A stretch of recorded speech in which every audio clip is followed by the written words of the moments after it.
have before us the opportunity to forge for ourselves and for future generations a new world order.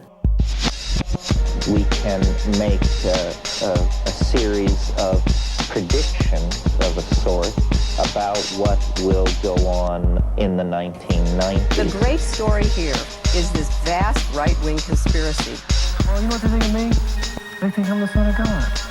Do they? Yeah. Members believe in the imminent end of the world and the second coming of Christ. Well, there's several flying saucers, flying discs that are out there of extraterrestrial origin. It's been reported that 25% of the nation's counties now have militia members.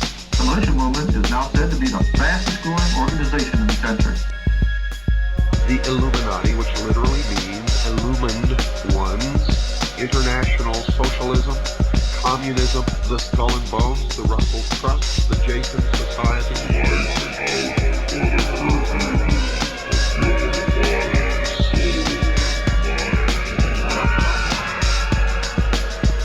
They'll triangulate on this position really, really soon. They're extra-dimensional beings. Y2K. What does it mean? Conspirinormal proudly presents Woke in the 90s. An exploration of the paranormal, UFO phenomena, alternative culture, conspiracy theory, technology, spirituality, and psychedelia in the last decade of the 20th century.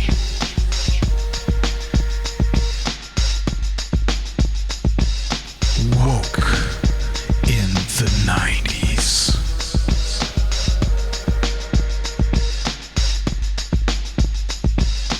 Woke in the 90s. Available on CD and cassette. Prices not include shipping and handling. Have all you guys seen the Bob Lazar documentary? Oh yeah. Nope. Yeah. What? Otherwise known as Jeremy Corbell talks on the phone for an hour and a half. Pretty cool iPhone commercial.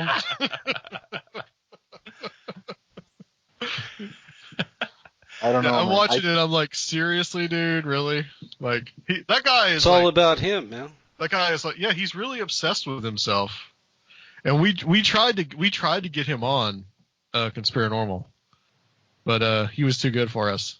And he went on some like stupid Bigfoot podcast. I'm like, are you serious? How does he get on there? He heard us talking shit about him. I think Red Pill was probably on when we were doing it. Oh, so it's my fault. Did we talk shit? I think we were on. You You were on the Skinwalker Ranch roundtable, weren't you? Yeah. Red Pill was on there. Yeah. Yeah, that movie was that was dull. That was the man. That Lazar movie was dull. It was just the cinematography. I thought all like the little special effects and graphics were cool, but just like the minutes and minutes going by with him just like zoomed in on him text messaging. I was like, what the fuck? Right. I we're talking to friends who just randomly watched it, on various streaming services because they're sort of interested in this stuff. I'd get texts like, what is this movie? Why? What? I'm like, I know. Don't judge the entire ufological field by that movie. FBI raid now. Yeah. Lazar or Skinwalker? Yeah, the Lazar movie. Yeah. Okay. My dad watched it. He's not even that into UFOs. I mean, one day I caught him. I think I heard Bob Lazar's, very characteristic tone of voice, and I say, "Oh, that's my dad." The one who used to mock me when I used to watch movies about UFOs, watching a UFO documentary. So, your dad's Bob Lazar? What? So I asked him Hi, at the end I'm Bob Lazar. Hey guys. I asked him at the end of it, okay, what do you think? Do you think he's full of shit? Do you believe him? And he only said, God only knows. So that's to Corbell's credit, man, because my dad is not really a gullible person. He doesn't buy anything. But he was interested enough to actually watch the entire thing. What about the narration from what's that guy? Mickey Rourke. Mickey Rourke. Yeah. Mysteries that of was the universe. He's very, very grizzled. Well, it was kind of useless. Like, what was the point of that? I thought he was going to be actually because he could attach some star's name to it. Yeah. Exactly. Cool. The point is that we know now that Michael Rourke knows Jeremy Corbell, that they hang together in the same tattoo floor, and that's it. Yeah. Mickey's on some rough times, so hey, $500, narrate this for us. I'm serious. I mean, what's the point of having Mickey Rourke? Charge, I think. Well, I think we've pretty much already started here, guys. So I want to welcome everybody to this interesting little roundtable that we're going to do. I don't really know what to expect here, but Serfiel came up with this idea, which we may be doing a part 2 of this with a different cast. But tell them what you were thinking about for this roundtable. Well, I can't remember who exactly was it. I'm trying to remember where we got the idea. Someone said that phrase "woke in the '90s," and it was Jay Dyer. Okay. Yeah. I was going to say I would never say something like that. No. Yeah, and Red Pill hates that term. Yeah, which I mean, I hate it too. But at first it was kind of, I guess, in the memosphere or whatever, it kind of just meant like it was almost this like in tune with spiritual stuff, or you were kind of like woke, and it's become real politicized now. So it basically, I think to most people now, it just means like you are leaning left, pretty much. But I like the the old context of just like it being this, turn on to alternative information, culture, spirituality, etc. And so I thought this idea of woke in the 90s, that phrase, and really understanding how we got here in this alternative media culture or in the study of ufology and all this stuff.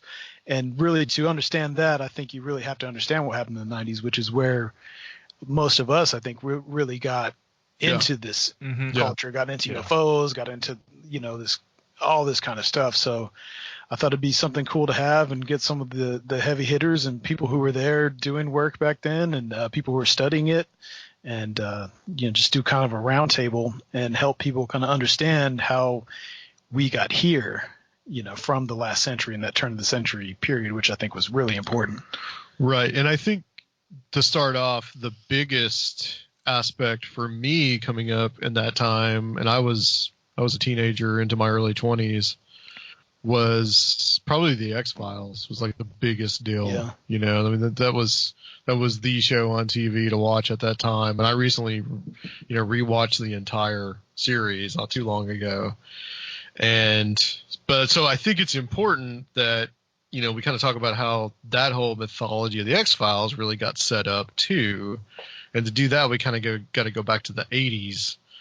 And we've been talking a little bit about the Bob Lazar documentary, and that's really, I think, at the point where, with Bob Lazar, that I think that all that kind of mythology that Chris Carter later picks up on in the X-Files comes in.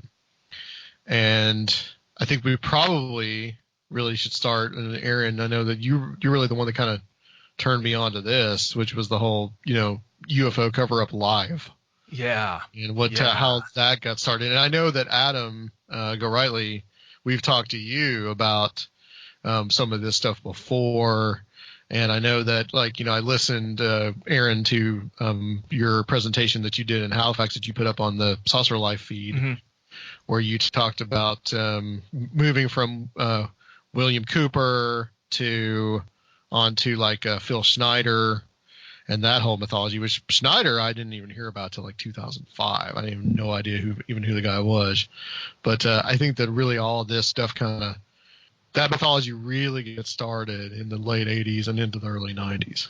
Yeah, and I think there's seeds of it sown in the early 80s with all the various attempts at misinformation and disinformation of UFO researchers, sort of centering around Paul Benowitz, but also involving other things that were going on out west, and then that develops into these little threads that get spread throughout UFO culture, and then in the 90s, in the late 80s, once Lazar shows up and we have sort of the established sort of presence of Area 51 and S4. He's doing all these interviews. This guy who of course shuns all publicity was doing all these interviews and appearances and things like that.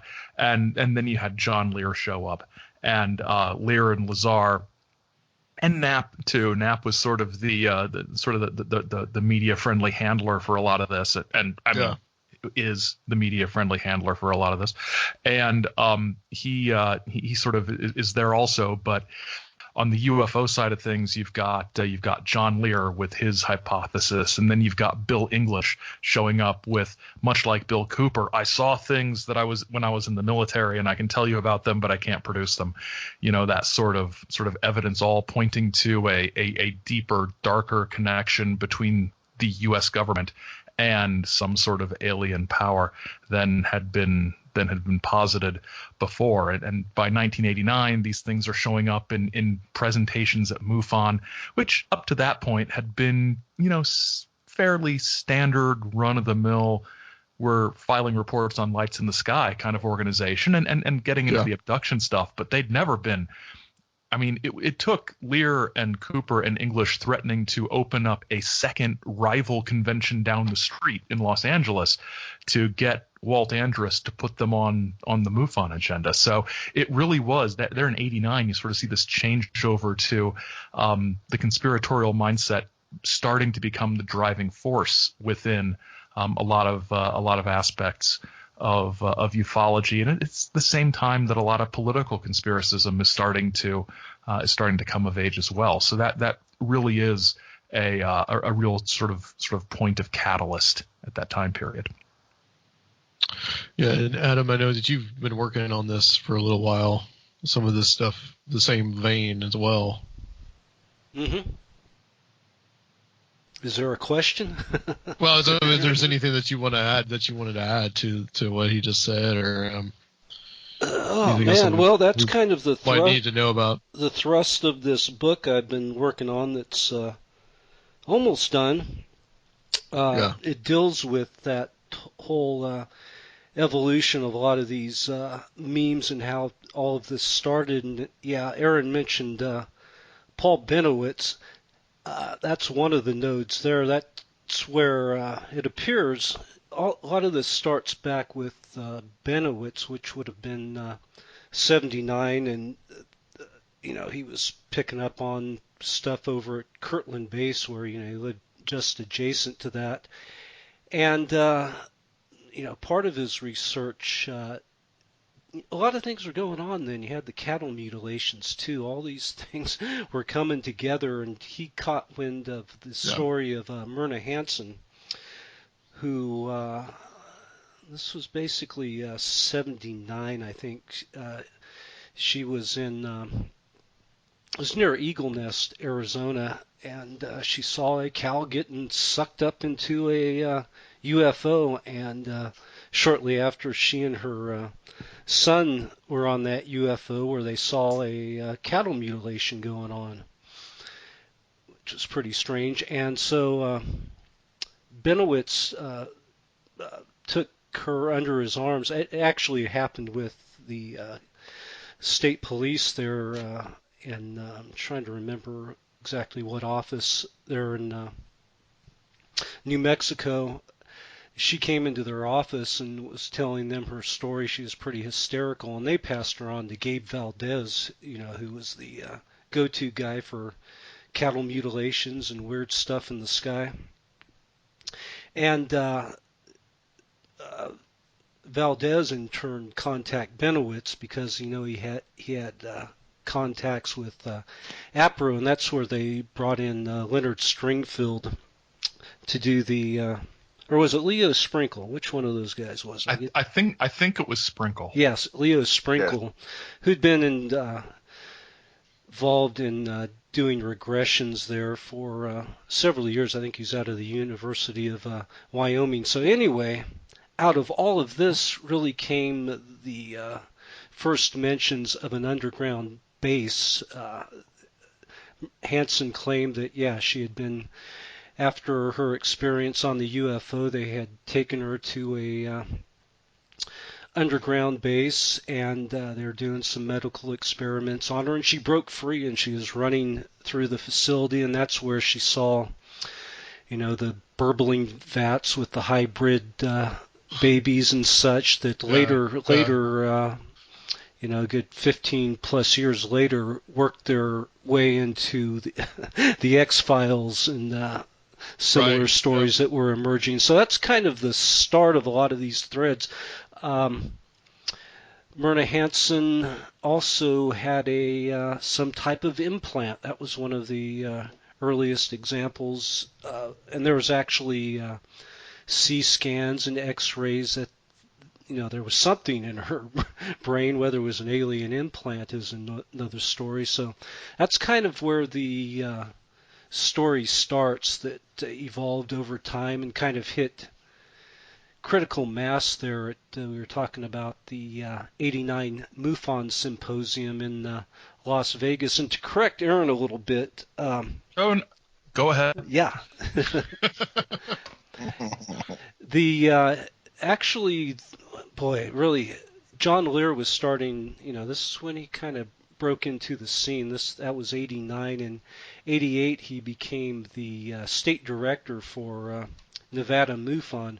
And actually, he organized that conference, and you had a lot of your quote-unquote mainstream people there, Linda Moulton Howe and Stan Friedman and Timothy Good, and I had the agenda here somewhere, and all these folks were talking about either Majestic 12 or the Benowitz case, and Lear wanted, he had also scheduled for the event some of the more fringy people that were taking some of the, the Benowitz story and taking it to another weirder level, like you mentioned, Bill Cooper and Bill English. So there was this conflict there that when who was the head dude for MUFON, I forget his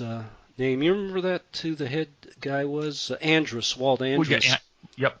And when he got a load of, this is, a couple days before the conference, he got a load of some of the people Lear wanted to bring in. He said, no way, that's not going to happen. So, yeah, Lear threatened to, take his people and down the street and have another conference. But what actually happened was that Andrus relented because he knew it would have fucked up their conference. So they brought in, they had these mix of speakers there. And, that's where a lot of the whole Dulce base mythos really started rolling during that period with what was presented at that conference. And around the same time, a lot of the material was starting to hit the internet on the Paranet bulletin board stuff in 87 and 88, and John Lear was really key to a lot of that.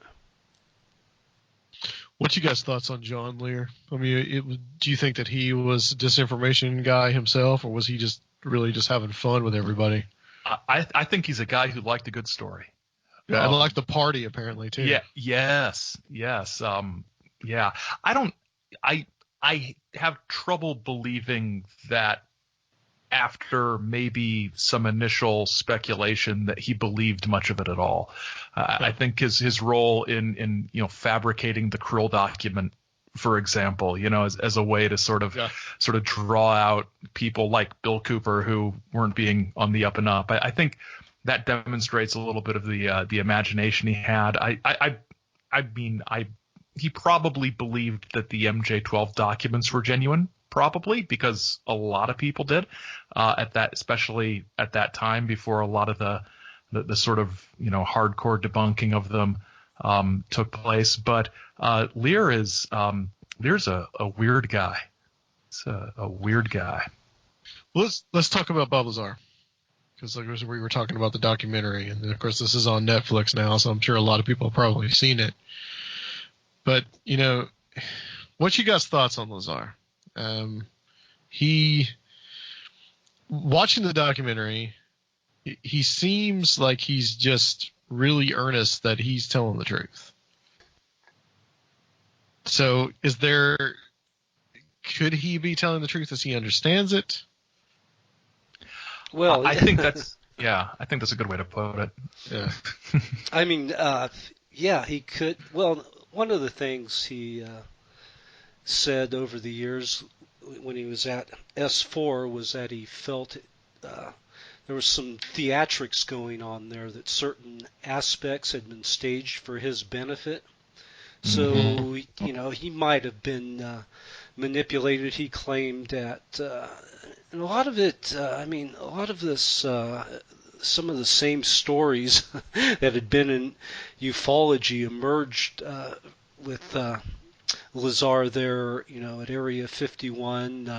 They had the military people work there, had a little Majestic emblem, so that kind of tied it into Majestic 12. Then Lazar claimed he got some briefing materials, which were a heck of a lot like basically the material that came out about Dulce, that there'd been a confrontation with the aliens. So a lot of this, he was repeating a lot of the same stories. Maybe that stuff was getting fed to him. And he claimed when he was at S4, at one point, one of his co-workers took him down a long hall where they could kind of look through a window, and he saw the back of a head that looked like an alien.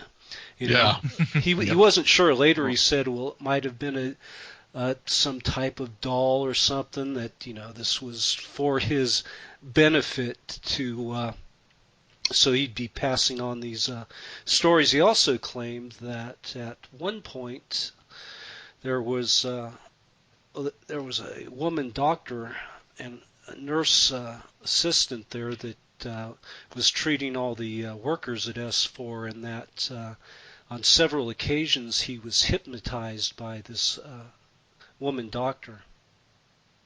Now, what to think of all this? Right. I mean, it even says in the documentary that he goes through some kind of hypnotism, and this is after he was supposedly at S4, and he goes through this hypnotism, and he's remembering all this stuff. So I would say that's suspicious to me. I would say that the one thing seems credible. I don't know if credible is the right word, but somehow he was given a heads up, him and Lear, and primarily about when the testing was going on. They figured out when and where to go see that, and a lot of that started the frenzy around Area 51 there in around 1989 or so. Yeah. Riphill, you got any thoughts on this? Because I know that you've followed that story for a while.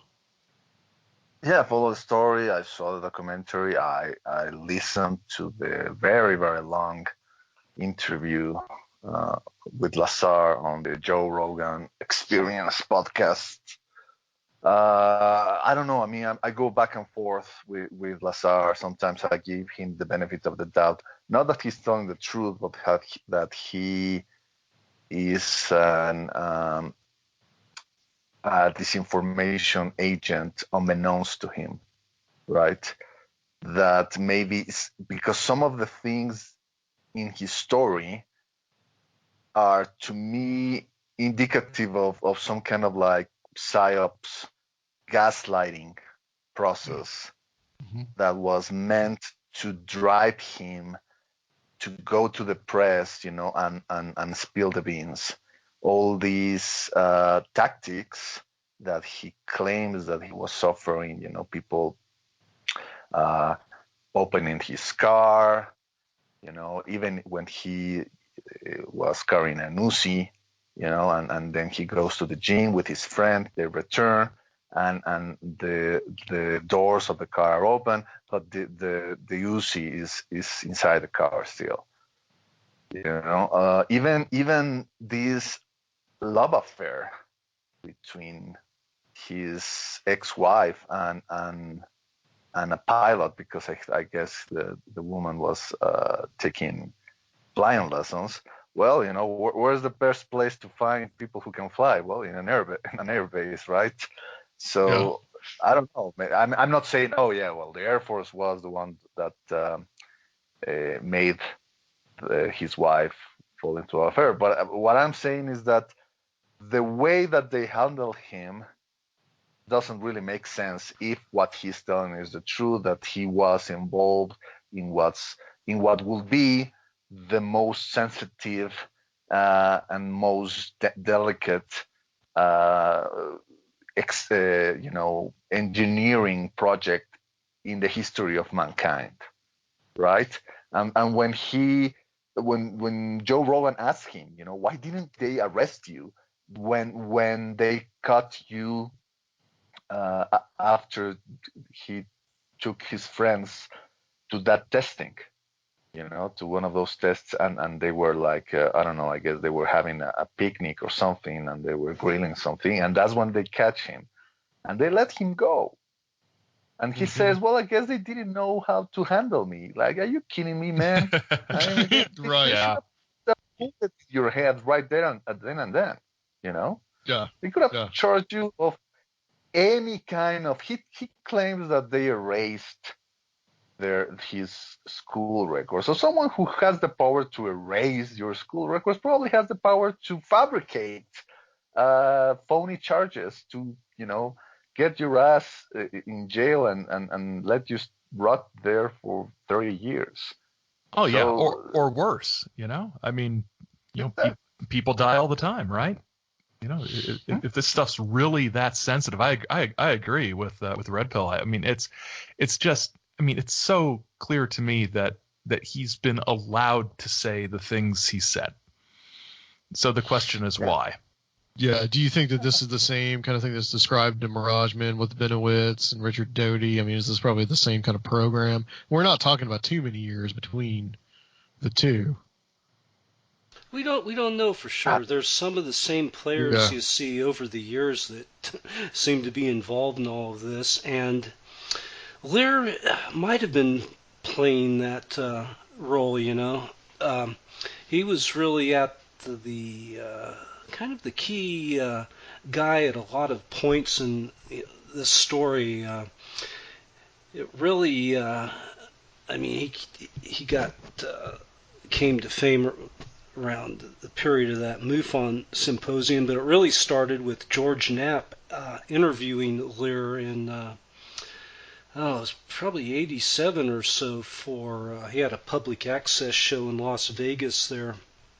Mm-hmm. That not a lot of people paid attention to, but Lear came on there one night and he was, telling all these stories about an alien invasion and underground bases, and he kind of developed this story by this point, and it really took off. There was a lot of interest in that program, and it was Lear who brought in Lazar a short time later.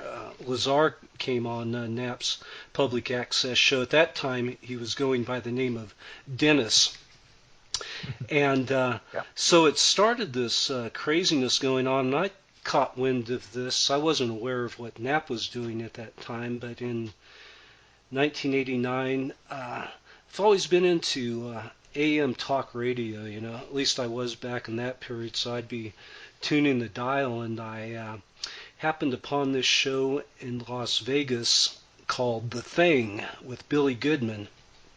And initially, he was the focus of the show was like Elvis is still alive, conspiracies, and we'll get to that. Trust me. And so UFOs came into the picture shortly after that show started, and after a while it became the Billy Goodman happening. He started having all these guys on there. This is where I first heard them. I mean, all of them.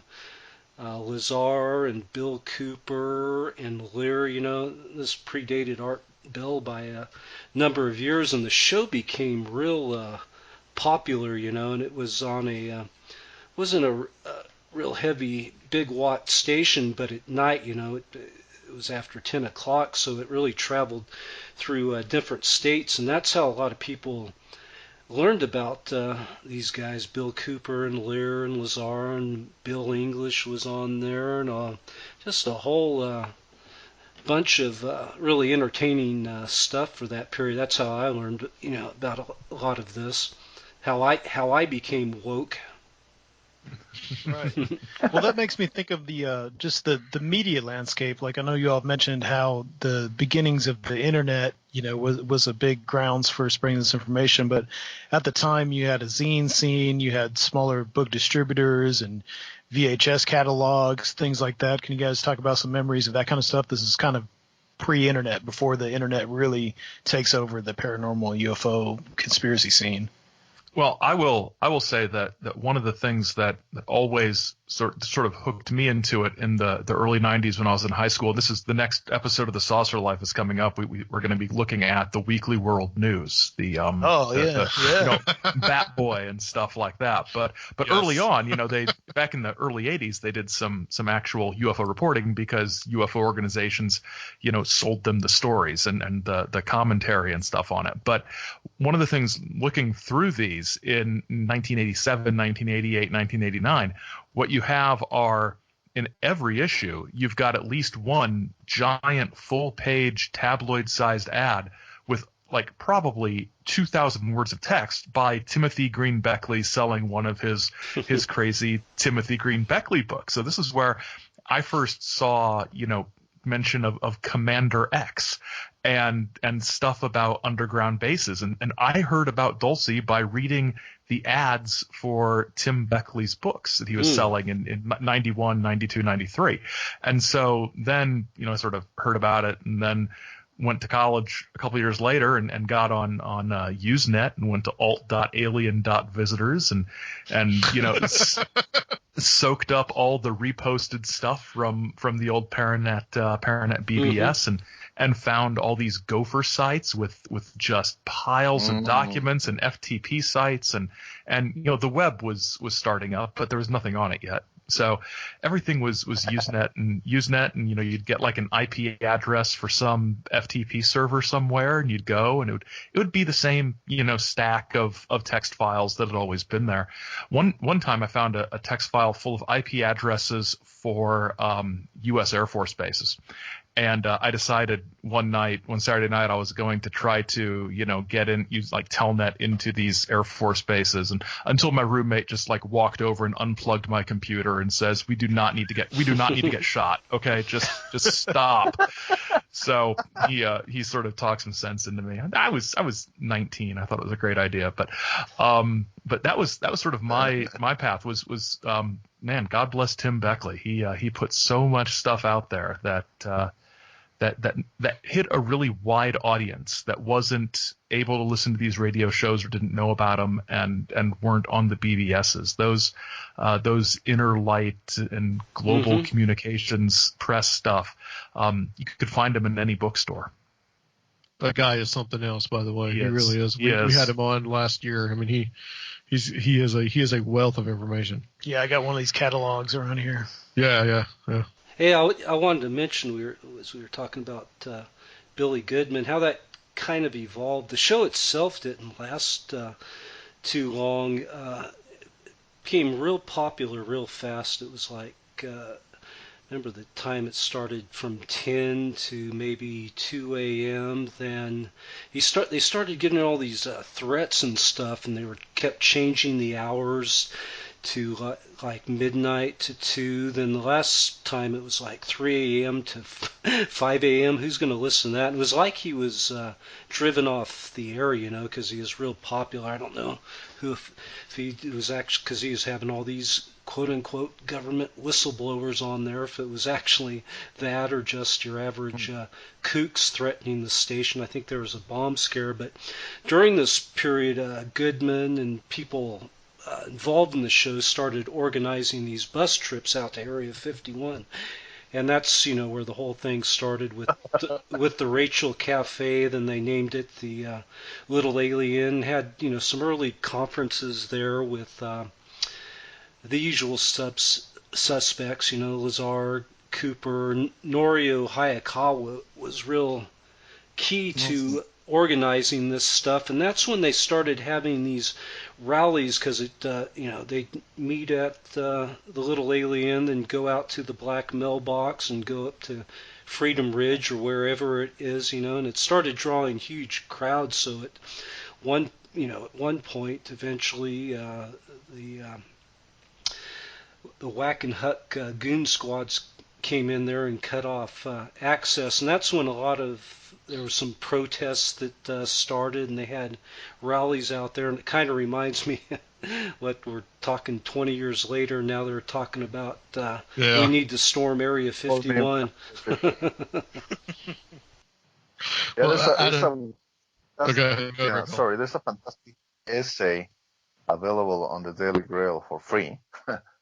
It's called Dirt Roads to Dreamland. It was written by Blair Mackenzie Blake, who is the webmaster for the Tool Band website. And he tells his story of how he went to the Little Alien and, checked out all the locals. And also he also met Norio Hayakawa, and by then he was already a staunch skeptic. And then he went with his friends to the White Mailbox and whatnot. They put their camp, and they had a little picnic, and then they grilled some steaks, whatever. And the next day, the guy felt like crap because he was absolutely convinced that someone dropped him, that someone entered his tent in the middle of the night and drugged him with something, and so he was very far out. So there's definitely a really unconventional methods of surveillance that they have in that base, aside from the typical camo dudes and aside from the sensors that let them know that you have already trespassed the perimeter. He even tells the story that maybe they even have, maybe if you want to believe that, little drones that are so small that they're almost like insects. That one of those, landed on one of his friend's jacket. It was like shot him up with the toxin. Mosquito. Exactly. So I don't know. But it's a good essay, so check it out on the Daily Grail. I mean, one of the things, technologies, the hidden technologies that come up in this story went from Benowitz on is the non-lethal stuff, and that's where John Alexander comes in, right. So I wouldn't put it past them, putting a beam on somebody just to make them feel uncomfortable enough to want to get the hell out of there. I think it's entirely possible. Mm-hmm. Microwave systems to contain crowds, and use that just to fuck with people who are hanging around there. Yeah, like extremely low frequency waves like that. I mean, that's old stuff. I remember reading. This is a weird sort of reference, but I'm probably the only one. It's one of those Mandela effect things. I can't remember if these books existed, but Alfred Hitchcock and the Three Investigators. This were like three boy detectives, and the very first one, there was this haunted house, and it turns out that what was freaking people out in the haunted house was an organ had been modified to play notes like below the range of human hearing, but that just freaked people out. And I was like 10 reading this mystery book and like, oh, I wonder if I could like rig the church organ to do that, because that'd be cool to do. But, something like that would be, I mean, if that's what we were able to know about back in the 50s and 60s, I mean, they've got to have, way more efficient to, blanket an area with something like that or its modern descendant than it is to send, guys in black pajamas, out to rough people up. I bring this they've up. already got the sound cannon stuff. I bring this up because it's part of the story. If you looking at Dulce and the cattle mutilations and what Gabe Valdez discovered over time, the MO, I guess you could say, of the mutilations changed. And at one point towards the end when he was investigating it, he was pretty convinced, they were using some type of low frequency or some type of beam weapons on the cattle. They found evidence of that. Mm. So then at the same time, go ahead. Oh, sorry. I was just mentioning, I don't know, maybe it's related to this, but I found an interesting website of some guy who was debunking Bob Lazar, and he was saying that those things that Lazar was showing to his friends that they thought that were UFOs were actually testing of a proton beam that they were firing up from Area 51 that was creating some kind of like plasma. Yeah. You know, which is why they were just bumping up and down these weird lights. I had never heard of that, and I find this to be such an interesting and very plausible idea that they were, fumbling around with this technology that I believe it will be used, and this is maybe something, that will be pertinent to all these new UFO sightings that have been promoted by To the Stars. This technology could be used to fool enemy radars, to create false hits, right? By creating, these temporary plasma balls, these artificial ball lightning that will be able to disrupt or fool enemy radars into creating, more false bogeys. At first I thought that the Lazar UFOs were early testing of drones, in Area 51. To me, that sounded like a more plausible theory. But now that I read this, I don't know if it will be something interesting to pursue. I don't know if maybe something like that, a technology like that, could be miniaturized and weaponized in a way that could also, create those burned marks left in cattle mutilations. I think whatever Benowitz was probably seeing was probably something that was early drone technology. I think that's entirely possible. Yeah. Hey, go ahead. Oh, well, I was gonna just one more thing about Lazar, about this whole element 115 thing. I mean, element 115 does exist now, but I mean, where all this comes from. Oh well, we knew that element 115 was going to be discovered eventually. Yeah, that there had to be something in that space. Yeah. Yeah, in the 1960s, physicists were theorizing that there was going to be some kind of like island of stability that will be reached by the number 115 of the periodic table. So I guess this guy utilized that in order to create his element 115. But of course, then element 115 was discovered. Its official name is Moscovium. I think it was discovered in Russia. Yep. Yeah. But it only lasted like, fractions of a second, because it's still a very unstable element. But now Corvell and Lazar are saying, they're saying that they never said that it was just any kind of element 115. That is a very particular isotope, the one that has the correct stability and the one that was used to fuel these things. So it feels like Lazar is the kind of guy who will pick elements here and there of current science and even from ufology, like Adam said, to create what will be called a plausible story. Either he or people who were feeding the information. Like, for example, the sports model. The first time that I saw him, I was like, wait a minute, that's one of Billy Meyer's Pleiadian beam ships, you know? Yeah, exactly. So, yep. And I guess back then, in the late 80s, Billy Meyer still had a sufficient amount of credibility for this guy to think, oh, you know, I mean, these are the best UFO photos available in the world. I guess I'm going to make my flying saucer look like those.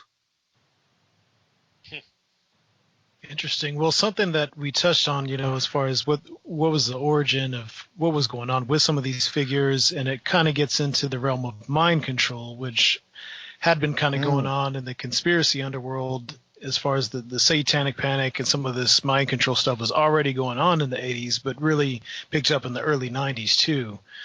So do you guys want to talk anything about that? Because this is when you really had the emergence of this these like monarch ideas coming out, and you had a few of these ladies saying that they're mind control CIA sex slaves and all that. And that's one of the most one of the juiciest and most interesting parts of that conspiracy culture. Some of them here in Nashville. Yeah, that conspiracy culture of the early 90s too. Yeah, I was when you said 80s and 90s with mind control, I was sort of looking over my bookshelf, and my paperback copy of Walter Bowert's Operation Mind Control dates from the 70s, and earlier books like We Were Controlled, and a lot of the sort of prehistory of the mind control stuff comes out in the even the 50s and 60s out of fears about anti-communist, and fears about brainwashing. You got Manchurian Candidate type of stuff, and then in the 1960s with Were We Controlled, there's sort of this theory about Oswald being a Manchurian Candidate, basically, and that's the book where it was written. I don't know who really wrote it. It was written under a pseudonym, and of course I can't remember it either, and my eyes are too old to see the shelf from here. Lawrence. Lincoln Lawrence, that was it.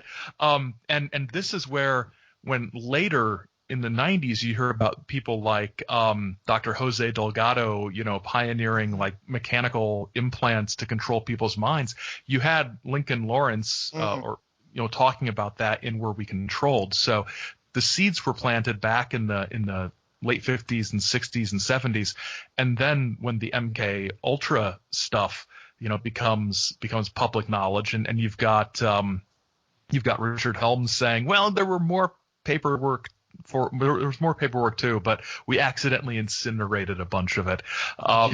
So, which I mean, honestly, I can believe they did, but it also, you know, I've worked for government people that I can easily see mislabeled boxes being dumped, and it's such a plausible thing that, you know, whether regardless, there's more information out there, which means even though we don't see. Yeah, but right before the church committee, though. Well, hey, you know, stuff happens, man. You know, all this shit happens. So, but then the great thing about the missing documentation is anybody can come up with any mind control story and say that, well, the reason you don't know about this one is because it was probably in the documents that they burned. Right. So there's this sort of you know, very credible hole in our knowledge about government mind control programs, where, you know, people can construct narratives like some of the Monarch stuff and some of the really far out stuff, the Kathy O'Brien and the Bryce Taylor sort of things. And man, the Kathy O'Brien stuff, that was the first mind control stuff I read, because there was like an excerpt that was circulating on the internet, and it was like, if I buy this book, this is basically pornography, and you know, if like somebody visiting picks it up and looks at it, I don't want this in my house. You know? Well, how did we describe it? I think it was like porno for right wingers. Yeah. I mean, I remember being 12 and like reading it at Tower Books. And oh God, that's. Oh man, that's my favorite part of that is when they talk about Cheney chasing her and her daughter through the woods, like hunting them. Cheney. Like yeah. he called it his most dangerous game, and I was thinking, you mean the Richard Matheson story? I think it was Richard Matheson. You know, the short story I read in freshman English. This is but it's so much weird stuff and so much. I mean, I have no doubt. You could totally see Cheney doing that, though. Oh well, and that's the thing. But I could see Cheney doing it, in 2000, 2001 when Dick Cheney, as we know him, sort of, becomes this sort of, sort of the stereotypical Dick Cheney character. But earlier, he was Good just, point, a random Secretary of Defense, just a bald guy from Wyoming. So, what's clear to me in that book, and I don't know as much about the Bryce Taylor stuff, but in the Kathy O'Brien stuff, it's clear that she has undergone some sort of trauma. And and people believe she has, and I don't know if I've mentioned this on this show or not, but this podcast or not, but when her father died, I looked up the obituary in Muskegon, Michigan, an hour or so from me, and the guest book at the funeral home was just full of the most vile comments about how they hoped he rotted in hell because they know what he did from reading Transformation of America. And I'm just like, oh God, what the hell is wrong with you people? But, don't forget Boxcar Willie. He was right in the middle of that too. Yeah. Boxcar Willie, and somehow what's hilarious is and I think I might have had a part in spreading this around a little bit because it was fun and I was confused. Not to interrupt you, but later on, Boxcar Willie does come up in the David Icke stuff as a reptilian. I was going to say, this he's idea a lizard person. Boxcar Willie is a lizard person. Where does that appear? That idea just doesn't. I mean, it just sort of like appeared out of the internet. This sort of like conglomeration of all of these different sort of memes. Because he shows up in the Kathy O'Brien stuff, and there's some reptilian overtones in the Kathy O'Brien stuff. Yeah. And so somewhere down the line, well, Boxcar Willie was a lizard person, and somebody who isn't part of this sort of scene at all mocked up an album. Have you seen the album cover? No. Oh my God! I gotta. There's somebody mocked up a Boxcar Willie album cover, and all the songs are like reptilian themed. Oh, wow. What? It's hilarious, and it sort of took on a life of its own. It's bizarre. Adam, do you want to add anything to that kind of that mind control meme of the time?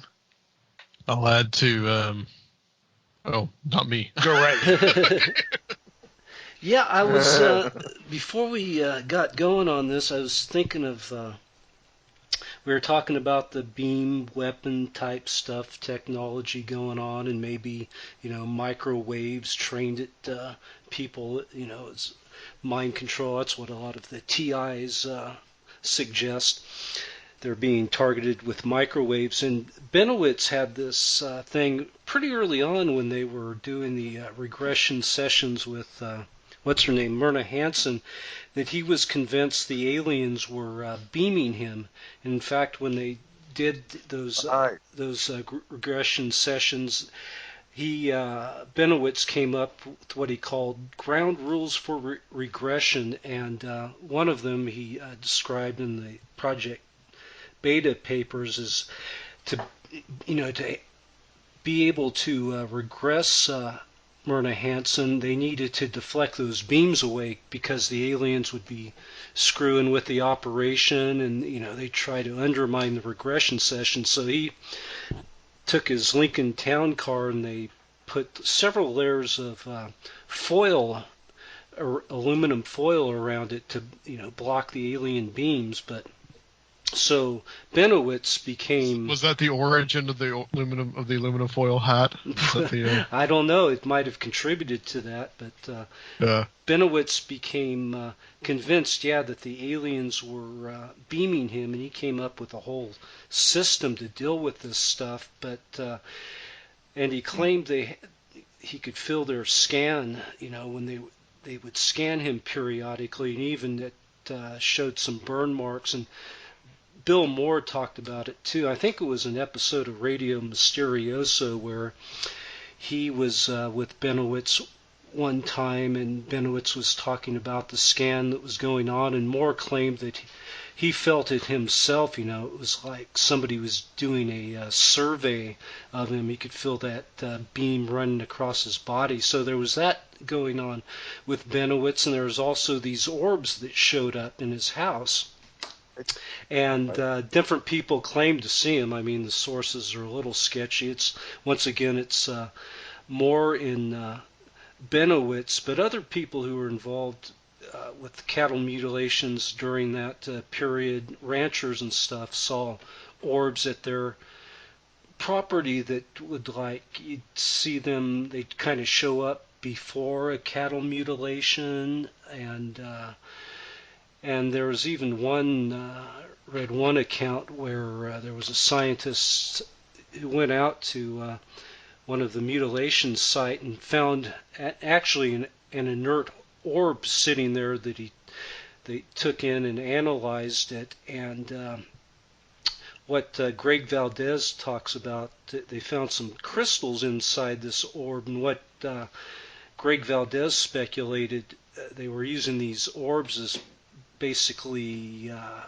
to monitor Benowitz, and the crystals themselves, they were used as kind of a navigational control over these orbs. And you see during recent conflicts between Israel and Hezbollah sometime back, before a lot of the bombing hits, there was a film of these orbs showing up beforehand. So these might, be devices. They were, the beam technology and these orbs, they were just using on Benowitz during that period, experimenting with some of this stuff, and one, to kind of convince him that aliens were doing this, but also as a way of monitoring him. Mm-hmm. We see that picture that you sent us, Aaron. Yeah, and the creator of it is Connor Lastoka, who's a writer for rifftracks.com that some of the Mystery Science Theater guys started up. So cool. I thought it was him that did it, but I wasn't sure. So yeah, Boxcar Willie's greatest hits with songs like Passin' is Human, Pay No Mind to David Icke, and I Ain't Part of No Reptilian Cabal. So, are these actual songs somebody has done? No, somebody just mocked up just the album cover. Yeah, his greatest hits or something. Well, I want to add to what Adam said too. Again, probably just we may be dealing with some kind of like technology, and with Benowitz, I mean, there seemed to be a concerted effort to just drive the guy insane. Well, and that that ultimately happened because he became convinced at one point that the aliens were walking through his walls and shooting him up with drugs. And that's the period, where he got really strung out. He was just like chain smoking around the clock. And one of the odd things that Christian Lambright, if you're familiar with his book, Ex Descending, at the point where where Benowitz snapped, it was right after Lear had come on the scene, and it was I'm trying to remember the time frame here. It was kind of prior to that MUFON symposium, when Lear was riding around kind of bringing together the Dulce Base story, and he around 88, sometime in 88, where he actually went to Benowitz, met with Benowitz, and stayed at his house there for a couple days, exchanging information. And apparently the story's not real clear. Lear made some promises to Benowitz that he was going to do certain things for him, and shortly after that meeting is when, almost immediately after that meeting with Lear, is when Benowitz basically checked out of ufology, left the field,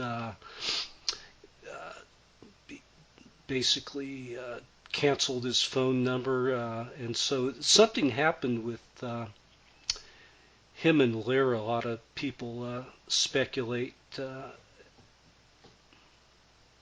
now what was was Lear playing the role of some type of handler or something? Was Lear undermining his work? A lot of the times when you look at some of the people involved in ufology, it seems they're sent in as disruptors, to meet with other researchers, vacuum up as much information they can, feed, different researchers bogus information to try to discredit them.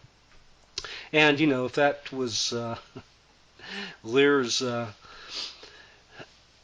if that's possibly one of the things Lear was doing, it seems like he was effective in driving Benowitz out of the field. At least played a role in that. I want to add to what Serfiel was saying about the Satanic Panic, because really in the 90s the Satanic Panic stuff really starts to take off. I mean, it starts in the late 80s. Mm-hmm. It's weird how the Satanic Panic and the whole UFO conspiracy kind of run parallel to each other. Yeah. So much so that one of the alternate explanations for cattle mutilations were satanic cults, right? And so this is the kind of like the milieu that's going on, where you got the Mick Martin preschool case. I believe that lasted like 1990 to 91, so that's not done until the 90s. And then 1993, you've got like the West Memphis 3. You've got all this different kind of, the music is changing, the culture is changing. You've got a huge backlash against that. And so, you guys want to kind of speak towards any of that, about the whole Satanic Panic aspect of the 90s, which I think really got replaced when 9/11 occurred. Like, the fear got put somewhere else. Yeah, it seemed to be less interest after 9/11. Go ahead, Aaron. I was just going to say that that in sort of, you had the McMartin preschool stuff, and you had other things like that.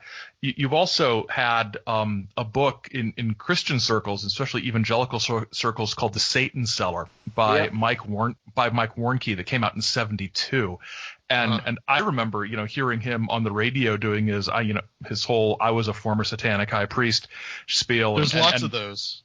Yeah. He was one of the big ones, and he was the one who got the attention of the people who ran the big sort of contemporary Christian music labels in Nashville back in the 80s. And so he was able to sort of hook into the sort of, he had way better promotion and stuff than a lot of people did. And in the early 90s, I think a Christian magazine out of Chicago, Cornerstone magazine, exposed basically that his entire story was just complete lies, and the journalists did a book about it, I think back in the late 90s, early 2000s, where they went through their whole thing. And Warnke now, his ministry is all about helping people in ministry who've been slandered and had their reputations destroyed, which is probably fitting. But so that's an interesting, from the sort of Christian side of it, before you had McMartin preschool and cattle mutilations and all that stuff, there was this thread running through Jack Chick tracts about Dungeons and Dragons being evil and things like that. Heavy metal. Isn't he the guy who does the whole spiel about the record labels having these secret temple rooms where they put the master in there? Who was that guy? And that wasn't Jack Chick. That was somebody else. There's also John Todd who done. John Todd, that's with Warnke, his part of his story was that he was the leader of a Illuminati-like cult, satanic cult, and that that was part of the sensationalism of his story, so that kind of spread into culture, all this stuff about these secret bloodlines of Illuminatis, families that have part of these satanic cults, that are hidden, and that evolved over time. I guess by the late 80s, there became a media frenzy there for a bit with Geraldo. I remember seeing some of Geraldo's show. He really jumped on that crazy train. Even Oprah and some of these even other Oprah, people. Yeah. So it became it's a pretty wild time. Yeah, but I think really that you can laugh at that stuff in a way now, like the Geraldo Rivera documentary. I mean, it's ridiculous in many ways, but it had real effects. I mean, people really went to jail because of these overzealous prosecutors. Mm-hmm. I mean, especially West Memphis 3. I mean, West Memphis 3 was probably the worst of them all, as far as like people, innocent people. The Satanic Panic, essentially, and because the police were so willing to listen to these quote unquote experts.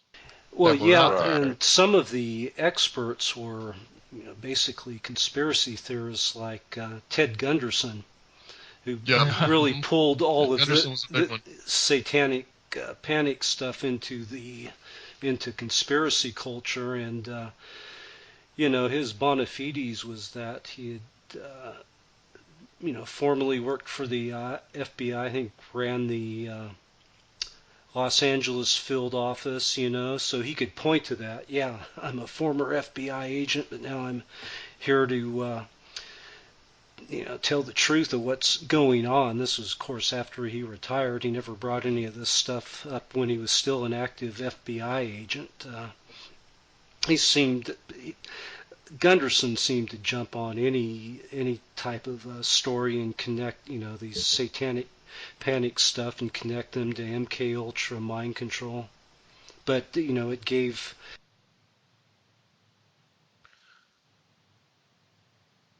Adam. Oops. So it gave people something to point to that. Hey, this former FBI Mucky Muck is he's basically saying that these stories are true. And this stuff still tries to come back. It struggles to come back now because you even got like there's several Illuminati, ex-Illuminati witches. I even had one on the show one time, and but this stuff really just struggles to come back, and they always have the same stories. And it's interesting to me how those ex-Illuminati witches are pretty much almost telling you the same exact story that the ex-Martian super soldiers tell you. Yeah, well, and it's like alien abductions too. A lot of those seem to be the same basic story. Right. I mean, to me, as an outsider of American society, it's interesting to study these trends.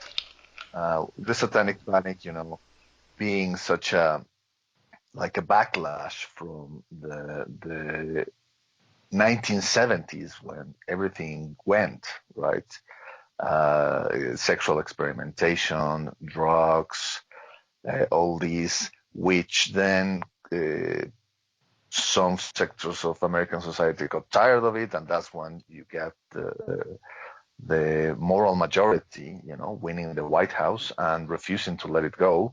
And when the Republican Party became like the party of Christian fundamentalism, and on the other hand, all these ideas of mind control, MK Ultra programs, right?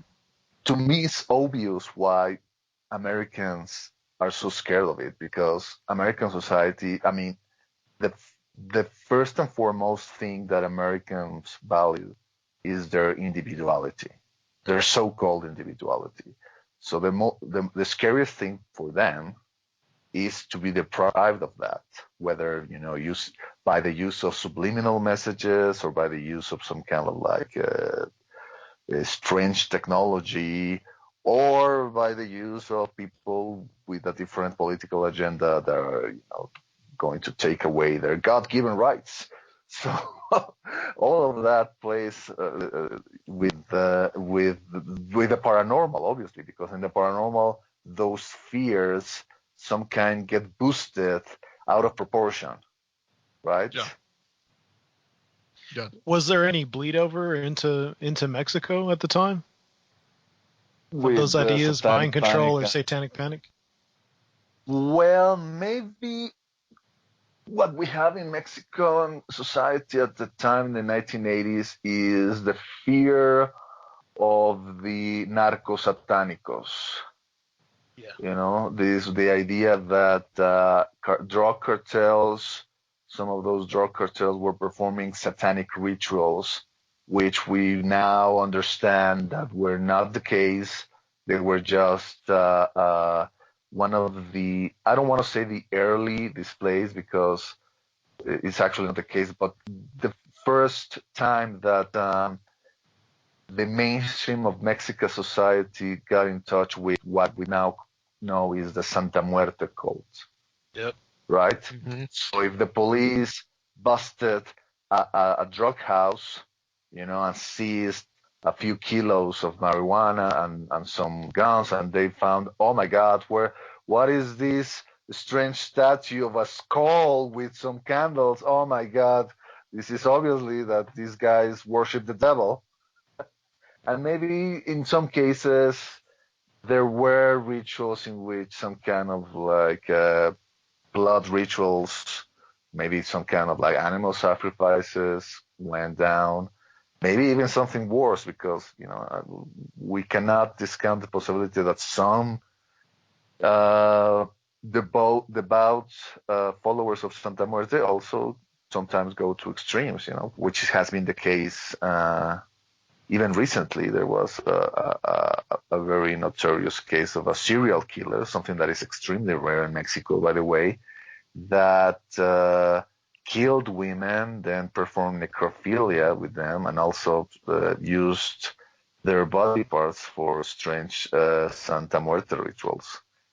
So there was that fear in Mexican society back in the 1980s.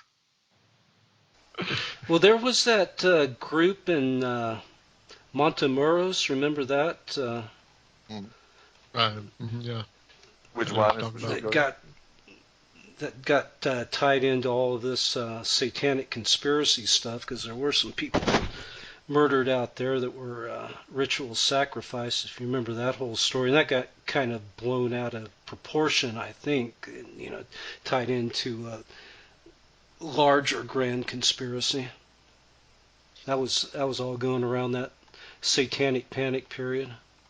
So specifically, I don't remember that, but it wouldn't surprise me at all. McGowan writes about that in Program to Kill. Yeah. So around this time, all this stuff is going on, and then of course on March 6, 1991, George Bush Sr. gives his infamous "Toward a New World Order" speech. And that, more than anything, seems to really kind of galvanize a lot of this political conspiracy culture that's already going on, that has ties to this mind control, satanic panic stuff, and that becomes the buzzword of probably the whole entire 90s. It even survives into the next century. Well, it even penetrated pro wrestling. The NWO was the biggest draw of the mid to late 90s, and it wasn't a political thing, but it was in the air enough that when Hogan was sort of extemporizing what you can call this the New World Order of wrestling, brother, and it just stuck because that phrase was so, it just was so, had permeated the culture to such a degree. And I always felt kind of bad for Bush, because I mean it's a sensible foreign policy statement to make, right? The Soviet Union is architecture. Yeah, it's like the old collective security way we had done things is going to need to change, and this is going to involve a reorganization into it's a multipolar world now instead of a bipolar world, but you know what I mean. And and it just gets picked up because, well, the Latin on the Great Seal of the United States, it says New World Order there, and Anthony Hilder. I don't know if you guys are familiar with Anthony Hilder. He was a radio guy and music producer and big conspiracy guy, and he would do these little remixes back in the 90s, and he had George Bush saying, "Oh, Adam said he lost power." Really?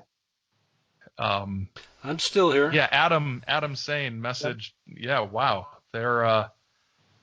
They've been just when you were talking about the New World Order, man. The fuck? Happens every time I mention the Illuminati or the New World Order. Skype does something weird, man. It's yeah. They're out to get me. So Adam's gone, huh? Yeah, I just got sent a chat that said, where are the chats? Why aren't my chats showing up? I hate Skype. Let's see. They found me, it says. Ah. Huh. Well. What? Yeah, okay, yeah. Adam saying we lost power at 9:25. That sucks. Okay. Yeah. Oh. Not sure what else to say. He's telling you that in chat? Yeah. Yeah, in the Skype chat here. The Skype so chat, they've lost electricity. That's what it sounds like, yeah. Yeah. Either that or they run their podcast on Steam, so well, the gerbil running in the wheel powering the generator has failed. Yeah, exactly. Adam's granny, who is the one that's riding the bicycle that powers the generator. Mom, keep pedaling. Keep pedaling, I actually have a recording going, so we could finish this up and send that to them, and they could edit it into the rest of the show. Oh, that's very forward thinking of you. Yeah. So, did you finish your thought on the New World Order and Anthony Hilder? Oh, he just had this this sort of like dance remix where it's like talking about jackbooted thugs and then George Bush going new world order, over and over again, and Bill. Yeah, I think I've heard that. Bill Cooper would use it as bumper music, or music when he was off drinking between parts of his show and stuff. So. Yeah, Hilder he had a history in the John Birch Society, and New World Order wasn't something new. It'd been bubbling there in the, right. John Birch Society, maybe using different terms, but it was basically all the insidious stuff that was going on with all these different countries coming together under the banner of the UN and multiculturalism and all of that stuff that was going to undermine us and, turn us all into communists or whatever. Yeah, undermine American institutions and turn everybody towards. I've never understood. Why is it that you guys are so freaked out about the United Nations? I mean, you guys host the United Nations in New York. Well, we're not freaked out about it, but it was something the John Birch Society and those who wanted to be more, isolated in the world. Yeah, yep. They wanted to, and it's kind of the thing you got going on now with Russia trying to break up NATO and the UN, and a lot of these, when countries come together and start, coming up with some basic laws and stuff, or when they're on the same page about human rights, etc. Yeah, and the UN thing, especially in the 50s and 60s and in the 70s, it wasn't as much a liberal conservative thing as it was a branches of conservatism thing. So you had people like the John Birch Society who were deeply sort of suspicious of the of sort of the East Coast establishment, establishment types, even within the Republican Party. I mean, Nelson Rockefeller was about as Republican as they come, but he's a East Coast establishment, country club Republican, from New York. So it's not necessarily Democrat versus Republican. It's more nationalist versus internationalist, and a suspicion of who is gaining political power within the United States. They were suspicious of Nixon too, with détente with China. That he had also fallen under the sway of the communists. Yeah, and that wing starts to get more power in the 70s, which is why, Gerald Ford, very much a foreign. Well, he was only vice president because Nixon was like, I'm going to be leaving, and I need somebody who agrees with me on foreign policy to be the new vice president. Because Spiro Agnew, pardon me, also would be nice. Yes. But when Ford signs the Helsinki Accord, which basically says, okay, the Eastern Europe, we won't screw with Eastern Europe. It's a capitulation, and Ford is, a fingernail away from not getting the Republican nomination in '76 of Reagan getting it.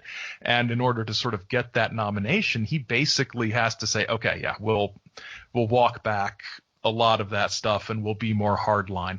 And so that struggle is sort of the outgrowth of sort of that more anti-internationalist wing of the Republican Party. And on the Democratic side, you don't have that anti-internationalism. What you have, as much as anything else, is a wing of the Democratic Party that simply abdicates all responsibility for foreign policy to the Republicans because we've got to keep the union votes and there's the civil rights movement. So you've got these sort of different factions within political parties working too, and the conspiratorial side of it was one of these factions.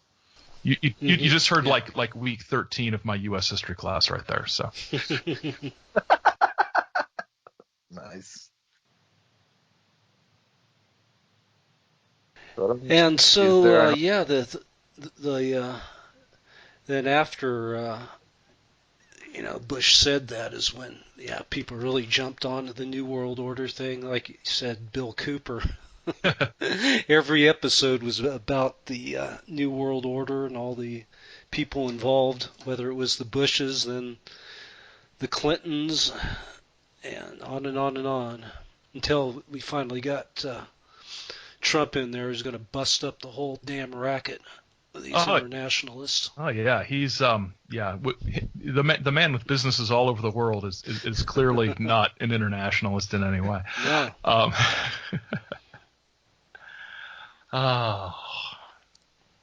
So we want to wind this up. Anybody? I'm like the host now. You got some closing words, Art Red Pill?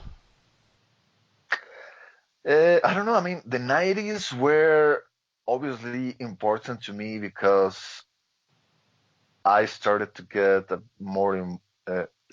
involved with the conspiracy side of the internet, using my college's computer.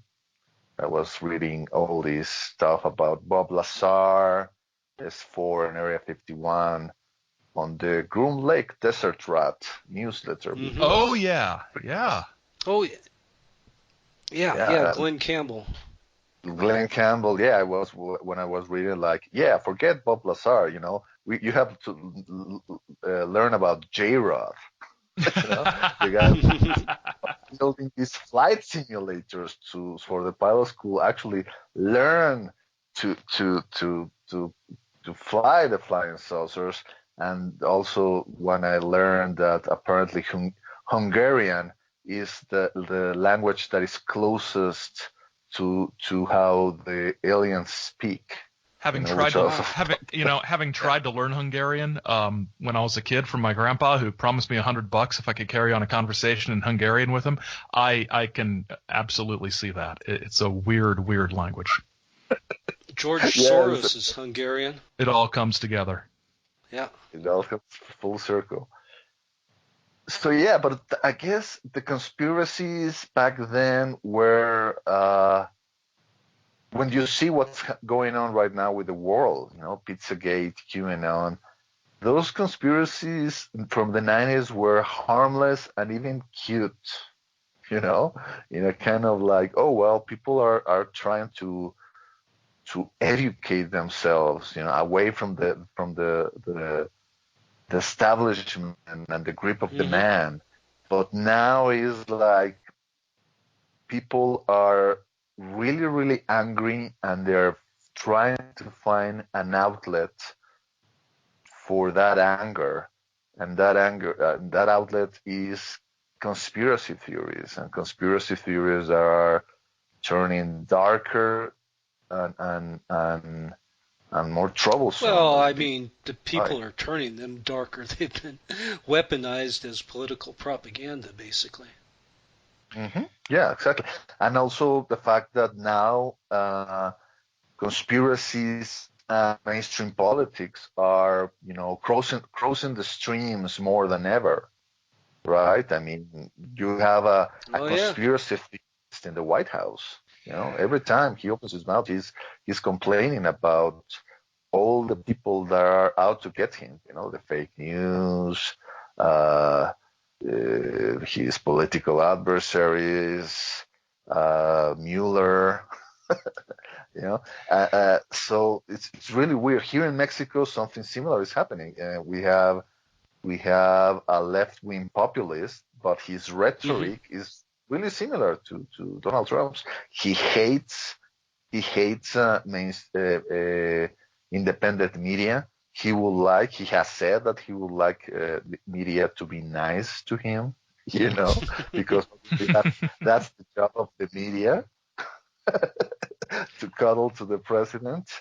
And he's always that authoritarianism can come from either side of the political spectrum very easily. You look back, Trump back in the 70s or 80s, kind of presented himself as a liberal back in those days. So it's whatever's most politically advantageous if you're authoritarian curious,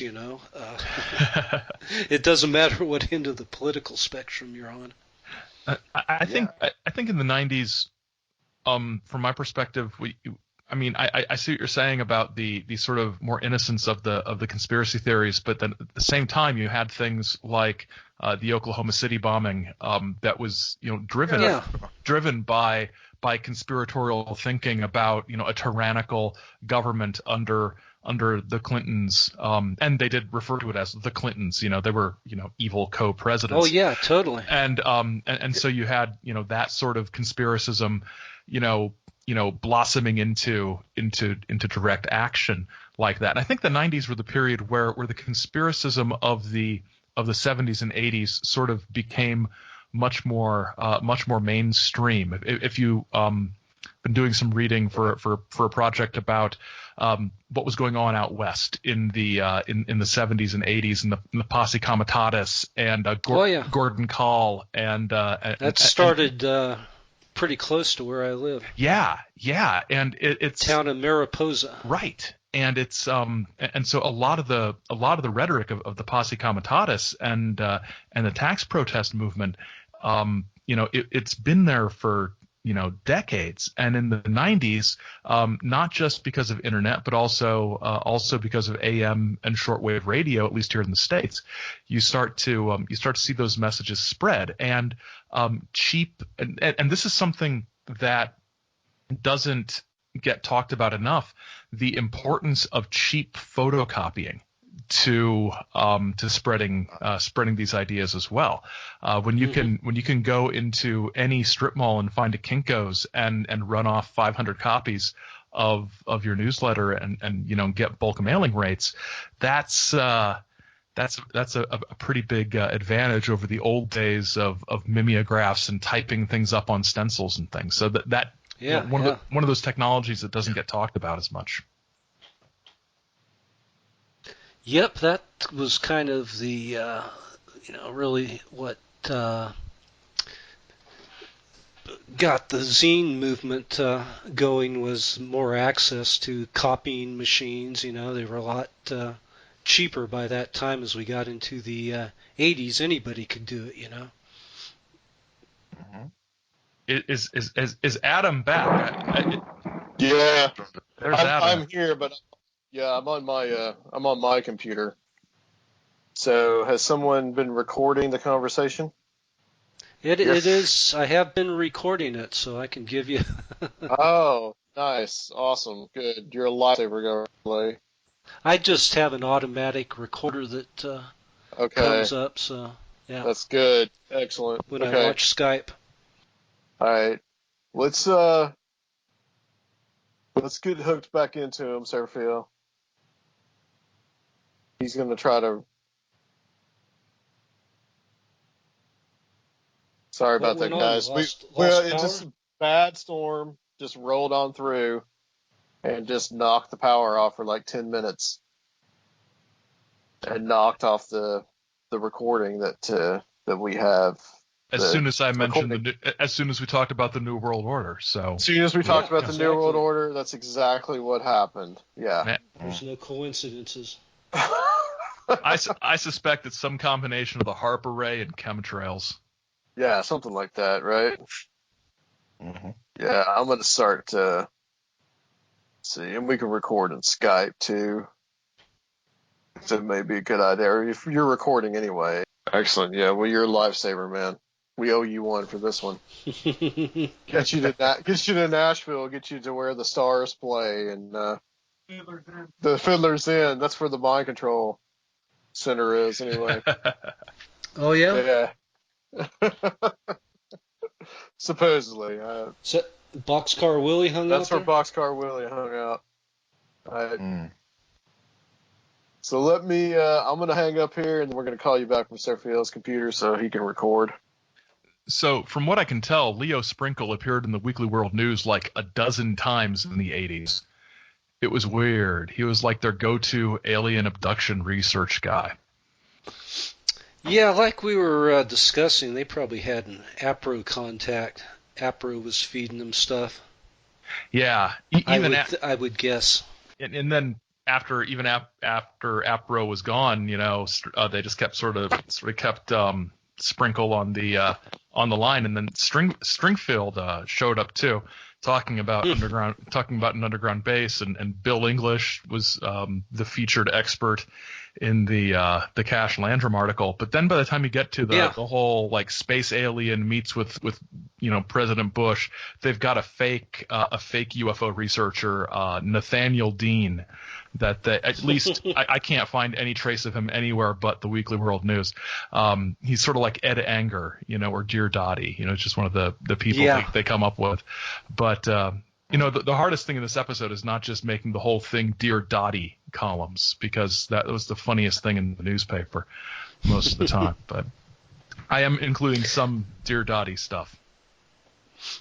Probably sometime, this had to be in the 90s, early to mid 90s. I think it was World Weekly News. I worked in fire suppression then, wildland fires, and there was a World Weekly News that had on the cover a flying saucer with a lightning bolt coming out of it starting a forest fire. And that was like the lead cover story, was that a UFO starts massive wildfire. I remember that one, yeah. Yeah, I stuck it in the wall of my office, just because I thought it was funny. And another guy I worked with those fires from Italy. What about them? They're saying that's. You haven't heard it. There's the idea that of these unexplained fires. I think they haven't been explained yet. That happened in Sicily in 2004. Right? I mean, who says they're unexplained? Well, I mean, people who were trying to investigate them, sometimes they were told not to.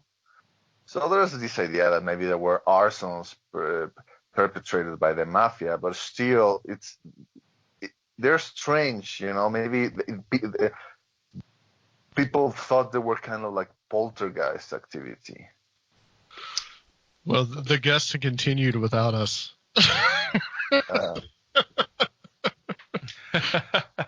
With me coming back in, yeah, we lost power completely, and it was pitching a bitch outside, man. Yeah, fortunately, Gorightly was recording this whole entire time, so I don't think. Well, I believe so. I see. Yeah, it's still going apparently. I wasn't sure if it was going to stop once you guys left, but as long as my Skype's been going, I think it's been recording. Yeah, so it should be. Should record everything. So Mm-hmm. I don't think it would. I don't think it would stop. So, what have you guys been talking about? Conspiracy culture in the 90s, mostly. Awesome. You'll have to wait till I send you the audio file. To find out. Yeah. As soon as we talk about New World Order, man. Did you subscribe to Adam's Patreon? We tried to do some. I don't know. I'm kind of curious. I'm kind of just want to leave it in, really. Just like the hosts disappear. Yeah, that is kind of cool, man. We were sitting here like. Oh yeah, I'd leave some of it in for sure. That's community right there, guys. That's brotherhood. Man, you gotta save the day. God damn. On Patreon, they can get the whole unedited raw Skype feed, including me texting my wife to bring me a beer and things like that. So all that insider stuff. Yeah. It's only for the fan. FBI raid now. Exactly. Don't call me. I'll call you. Red Pill, I don't think you mentioned this, but you and I, we talked on Facebook. We were talking about a couple of things from the 90s. Chupacabras. Yeah. And then you mentioned the assassination of Luis Donato Colosio. Did I say that right? Yeah, right. Okay. Which has a documentary out.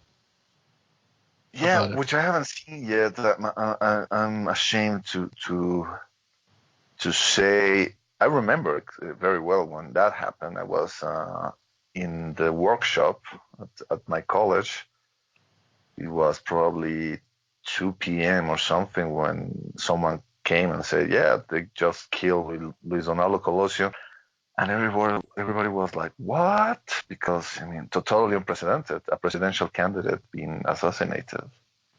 And to this day, I guess if you ask the Mexican on the street, "Hey, who killed Luis Donaldo Colosio?" they will say, Carlos Salinas, who was the president at the time. The idea is that the president of Mexico killed this guy who was running for his party, and he had appointed him to be the candidate. That's what they used to do back in the good old days of the PRI, the PRI party.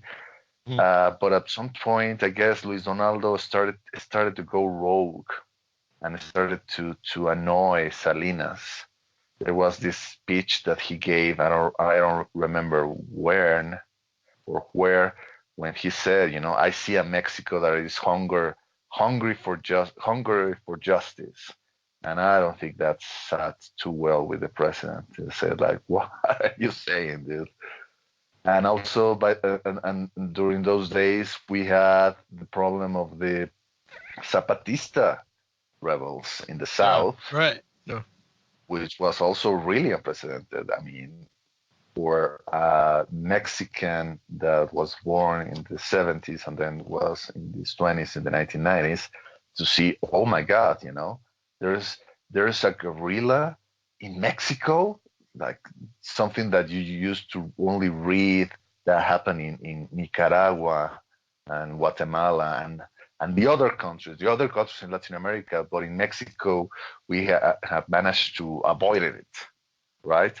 Turns out that we really didn't. There were always been insurrections and guerrilla groups in Mexico. It's just that the government was very successful on keeping them under control and keeping them under wraps by controlling the media.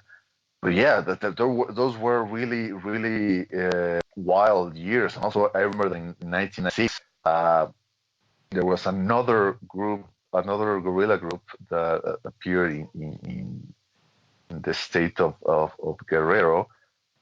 And also during those years is when the Chupacabras started to be mentioned in Mexican media. The Chupacabras, if you guys remember, the whole thing started in Puerto Rico. I think it started in 1995, if I'm not mistaken, when there were people calling from this area that is very close to an American military base that is no longer running, if I'm correct, if I'm not mistaken. I think it's in, I want to say Bequies, something like that. That's when people were claiming to see this creature that was described as some kind of like two-legged dinosaur with really long legs, small hands, capable of really high jumps, with a spined back too, scaly skin, and those are were the creatures that were responsible for the slaughtering of goats mainly. That's why it got the nickname chupacabras, goat sucker, and also other kind of farm animals and poultry. And the Puerto Ricans were convinced that they were escaped creatures from some kind of like sensitive laboratory, almost like something like out of Stranger Things, the Netflix series, the Demogorgon or something. And strangely enough, Mexican farmers have started to report the same thing. So somehow the chupacabras managed to travel from Puerto Rico to Mexico. But what was strange to me is that the Mexican media was covering this story so widely. Even in prime time news at 8 p.m. with a reporter that was called Jacobo Zabludowski, which was kind of like our Walter Cronkite, right? He was the most respected Mexican newsman in the nation, and he was covering this story. Jaime Maussan is not I was going to say, I thought Jaime Maussan was the Walter Cronkite of Mexico. That's what we've always been told. I think I'm going to hang up right now. No, well, Maussan has always been involved with UFOs, and he was working by the same news channel, or Televisa, this TV network that was the most important in the country, and that also had strong ties with the government, which is why I came up with this conspiracies theory, that the reason why people were getting all these news about the chupacabras was because it was a smokescreen campaign to distract the public's attention from the guerrilla that was happening in Guerrero at the same time. So I guess what it was to me was an example of how a government will not shy away from using paranormal news or paranormal events for their benefit, in order to distract the public's attention. Hey, let's the public play around with chupacabras, with goat suckers and tic-tac UFOs, and this instead of really focusing on the important stuff. Has that happened in Mexico again, you think? I remember, was it 10 years ago or whatever, when they had that, like, the flying witch or whatever? Do you remember that? It looked like a witch flying around, and yeah, that was cool.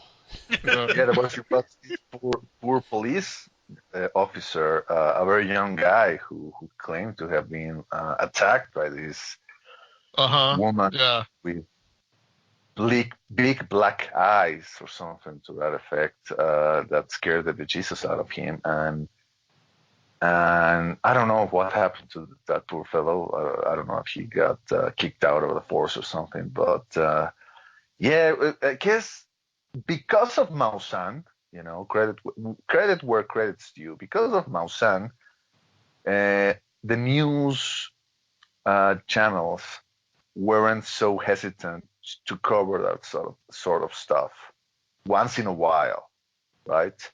Like as filler, not really all the time, but yeah, they would occasionally mention, this weird story of this guy with the witch, or even when there was this the video that happened also in 1996 of this wobbling UFO flying saucer. I don't know if you remember that one. that looked really impressive, and even Whitley River, I remember he even said, "Wow, I mean, this is obviously one of the best evidence available of the alien presence." It turned out to be probably the first computerized hoax of a UFO done by a media studio here in Mexico. So really? I guess Mexico has the dubious. I don't know, the credit of being the first CGI hoaxers of UFOs. Hey. I should probably write about that. Yeah. Well, I guess in addition to all these different movements, this apocalypticism with the New World Order, these paramilitary movements in America, the Michigan militia and all this kind of stuff, as well as these white supremacist terrorists. But on the flip side, there was also kind of this sense of optimism, and you had the rekindling of of the psychedelic movement in America in the 90s, and that kind of was interfacing with technology also, and technology was giving people hope for the future. And I guess like Leary at the time was really into technology and this interface of psychedelia with technology. And I'm really a product of that time. I kind of came of age exactly at the turn of the century. Can any of you guys want to contribute to that? Well, I think the other guys can probably talk about it more, but I think the sort of popularization of Terence McKenna's material, especially through Coast to Coast AM. I mean, he reached a much larger audience talking to Art Bell than he would have just, publishing Archaic Revival, which is, a great book. But he was on Art Bell, a lot. And I'm not as up on him as Adam or Red Pill probably are. But I think that was a real turning point, as well as sort of the more technological sort of singularity type things. Yeah, in that zine period, late 80s, early 90s, it's kind of what attracted me to some like-minded people, like Greg Bishop and his zine, The Excluded Middle, and West Nations had Crash Collusion. And there was like a lot of overlap with our interests with psychedelics and UFOs, paranormals, and conspiracies, where all these things intersected, and we were aware of McKenna during that period, and a lot of stuff was emerging then with, for instance, brain machines and using technologies that would induce altered states, so. And Robert Anton Wilson, for instance, was into a lot of this stuff. So that's kind of where our heads were at. And yeah, there was a certain amount of optimism that we could, in essence, create our own reality or the world we wanted to by using these different methods of consciousness exploration. You're right, because McKenna was also promoting his infamous time wave zero theory. Yeah, all that was going on, sure. Yeah, and obviously he died in the year 2000, I want to say. Yeah, 99 or 2000, yeah. Yeah, I guess, yeah. I think I want to say 2000. Of a brain tumor that had the shape of a mushroom, according to the legend. Larry was at the forefront of that stuff too in the late 80s, 90s, as the internet was emerging. I actually went to see him. He was doing kind of a stand-up type of routine during that period, and I saw him couple times, and he was really promoting, once again, this was just on the cusp as the internet was going, that we could create our own television, media of the past or up to that time was going to go by the wayside, and we'd be each of us creating our own media by using all these new technologies to basically program what we wanted to we, collective whole, or individually, what we wanted to put out there to basically, whatever, change the vibe of the world in a more positive direction.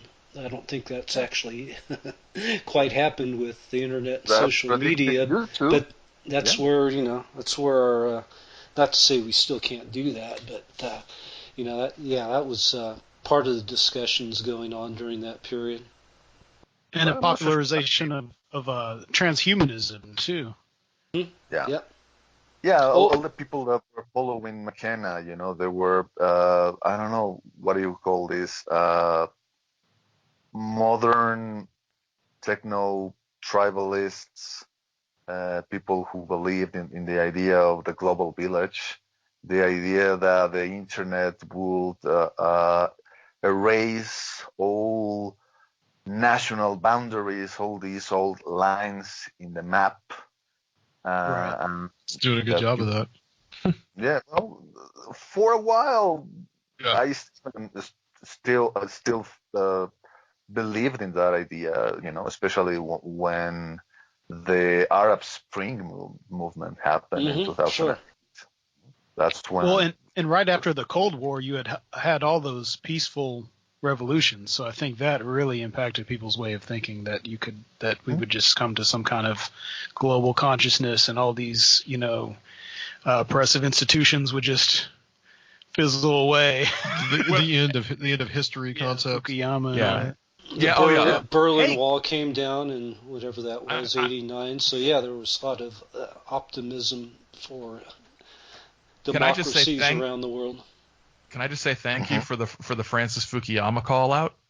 I mean, I'm an international relations major. So. I read my freshman year of college. We had a one sort of month course, and it was the history of democracy at the end of the modern age. And we read Hegel's philosophy of history all the way up through Fukuyama's End of History and the Last Man, and it all seemed really really cool until the Balkans happened, and we realized everything couldn't be Czechoslovakia. But there was that sense. There's this moment in the early 90s, I think you're right, where there was, not just with the psychedelics and the technology stuff, but just this idea that we had an opportunity to choose to go in a new direction. And I think we sort of optimistically, didn't realize that centuries and centuries and centuries of history were still there. Areas that have been seemingly sedate. They're sedate because they had a giant gun pointed at them, and now the gun was gone. So what happens in Yugoslavia? What happens in Chechnya? What happens in all these other places? And I think a lot of times the sort of optimism for the future is very sort of broadly Western focused, and we don't think about Rwanda and places like that, and sort of hey, we've got all this optimism. It's like, oh, but what about these places? Well, and then we sort of get the attitude of, well, those places are always kind of like that, right? But look, I've got America Online, and I'm talking to other people from Canada. It's so international and glamorous, so there's it's easy to sort of get in our own sort of technological sort of dare I say bourgeois sort of bubble sometimes, especially back then. Is there another point you wanted to make, Serfiel? No, we can segue into what I want to talk about a little later. Okay. Well, let's one thing at the end of the 90s, and that's Y2K. Oh yeah. Oh man. In fact, Serfiel has he has a poster of the ready for the year 2000 Y2K, and it's hosted by Leonard Nimoy. Yeah, it's from like a display where you could get the VHS tapes in like a supermarket. Yeah. But do you guys have any Y2K stories? Do you know anyone who was stockpiling and ready to go? I wasn't stockpiling because I was just on the cusp of going back to graduate school and currently living in fairly I was pretty poor, but I was too broke to stockpile. But I lived in Indianapolis at the time, which is not a small city, and I did sort of make arrangements to stay with some friends who were sort of more out in the countryside, just in case there was any sort of, meltdown of services that would lead to unrest and people breaking my car windows. It's like, I think I will head up here to, rural Madison County, Indiana, and just sort of hang out in at my friend's family and just with their not so many cows, but just fewer people, and have people that we could hold them off with a ball bat and a hunting rifle if we had to. But the biggest thing for Y2K that jumps out at me is there's an organization that I used to follow quite a bit called the Prophecy Club, and it's mostly end times prophecy nonsense. But they went all in on Y2K, and then when Y2K didn't happen, they lost radio stations and donors. It just dropped like a rock, and they're sort of meandering, slightly dumb explanation that the devil had fixed Y2K in order to discredit their ministry was one of my favorite things about that whole period. We all know it was John Teeter. God. Well, yeah. I mean, there's no other reasonable explanation. I was watching something here recently, or reading, I forget exactly, but Alex Jones really jumped on the Y2K thing, which helped bring him into prominence. Yeah, he really did. At the time. Personally, I was hearing all these stories of what would happen when the clock struck 12, and there was a lot of government preparations going on to deal with any of these issues, and God, it was like nothing. There was no disturbance or hiccups at all that I recall. It was like banks were going to get wiped out and all this type of stuff, but it turned out to be a big nothing. But it really kind of revved up the whole, people on the militia types, with getting their bug out bags ready and survivalists. That probably really did a lot to popularize a lot of that stuff, survivalism in the militia groups. Being ready. Yeah, I had a friend whose parents were preppers. Into that. Yeah, I had a friend whose parents were kind of into that and had some family in some state militia somewhere, and they were like ready to go. And we're pretty urban, but they were locked and loaded, man. It was pretty wild. Yeah. Then I knew some young teenagers also who had some pretty outlandish plans for like raiding the army surplus store and all kinds of shit. Something else. This was like that. I mean, it's always good to be prepared for, like, when the power goes out, but you can overdo these things. This was kind of like the in-between time, I think, for that whole like subculture of the preppers, where it was between Red Dawn and the and the terrorist threat. Right. Mm-hmm. It was more disaster focused, I guess. Yeah. I have friends right now who are seriously considering the idea of getting some cheap land somewhere in the American Southwest in order to create. I don't think it's harder to find it. In order to create some kind of like a compound. Not a commune per se, not a hippie commune, because the idea is that everybody will own their own little piece of land, but they will definitely be kind of like, waiting until the shit hits the fan, and and these are people I respect. They are really considering the possibility of a total societal collapse, and I don't blame them. But at the same time, I'm not really sure I will enjoy staying in that kind of society. Like for instance, I wouldn't be able to justify my stay in those kind of like communities, because I don't know how to do shit, like there's no power, then I can't use my computer. You're like, hey, what can you do? Well, I can draw in AutoCAD. Well, dude, there's no internet, there's nothing. Okay, then I guess I think we all know enough paranormal shit to start cults, so I think we all got something to do.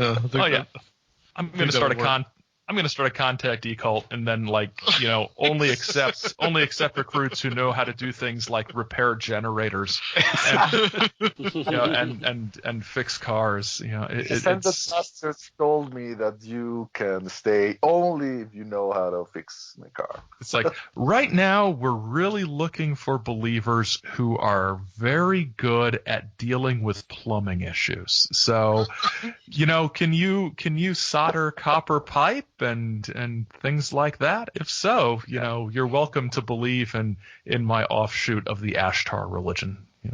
Mm-hmm. Aaron, I think you have a future as a composer of wonderful songs that like one you did on your podcast. Oh, hey! Howard Mencher wrote that song. Okay. I just tried to beat it into something singable. It was this tune. Me and my friend who sometimes does a voice on the podcast. He and I were like, we were looking at this music. And we're like, yeah, this isn't singable by humans. It's kind of like how Gene Roddenberry wrote words for the Star Trek theme so he could get money off, every time the Star Trek theme was played. And even though the words were never sung, and it's like that. It's these words do not, because Mencher wrote the tune, and then somebody else came up with words, and then Connie or whatever her name was put it in the book, and then I put it on the podcast because if people still listen after that, I've got them hooked. So but yeah, that was but yeah, I do need to compose some UFO songs. I think that'd be fun. We'll get together with Adam there, and you guys can do it. I think so. Red Pill can make your album cover. Yeah.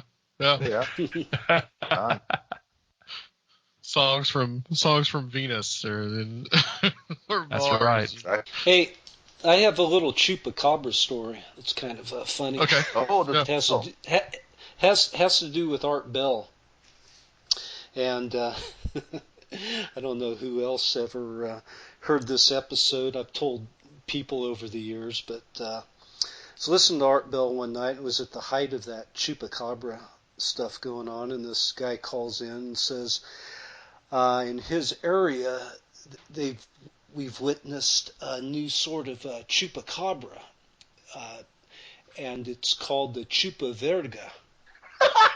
And I'm serious. This is on Art Bell, and I speak a little Spanish, so I knew what verga is, which is penis.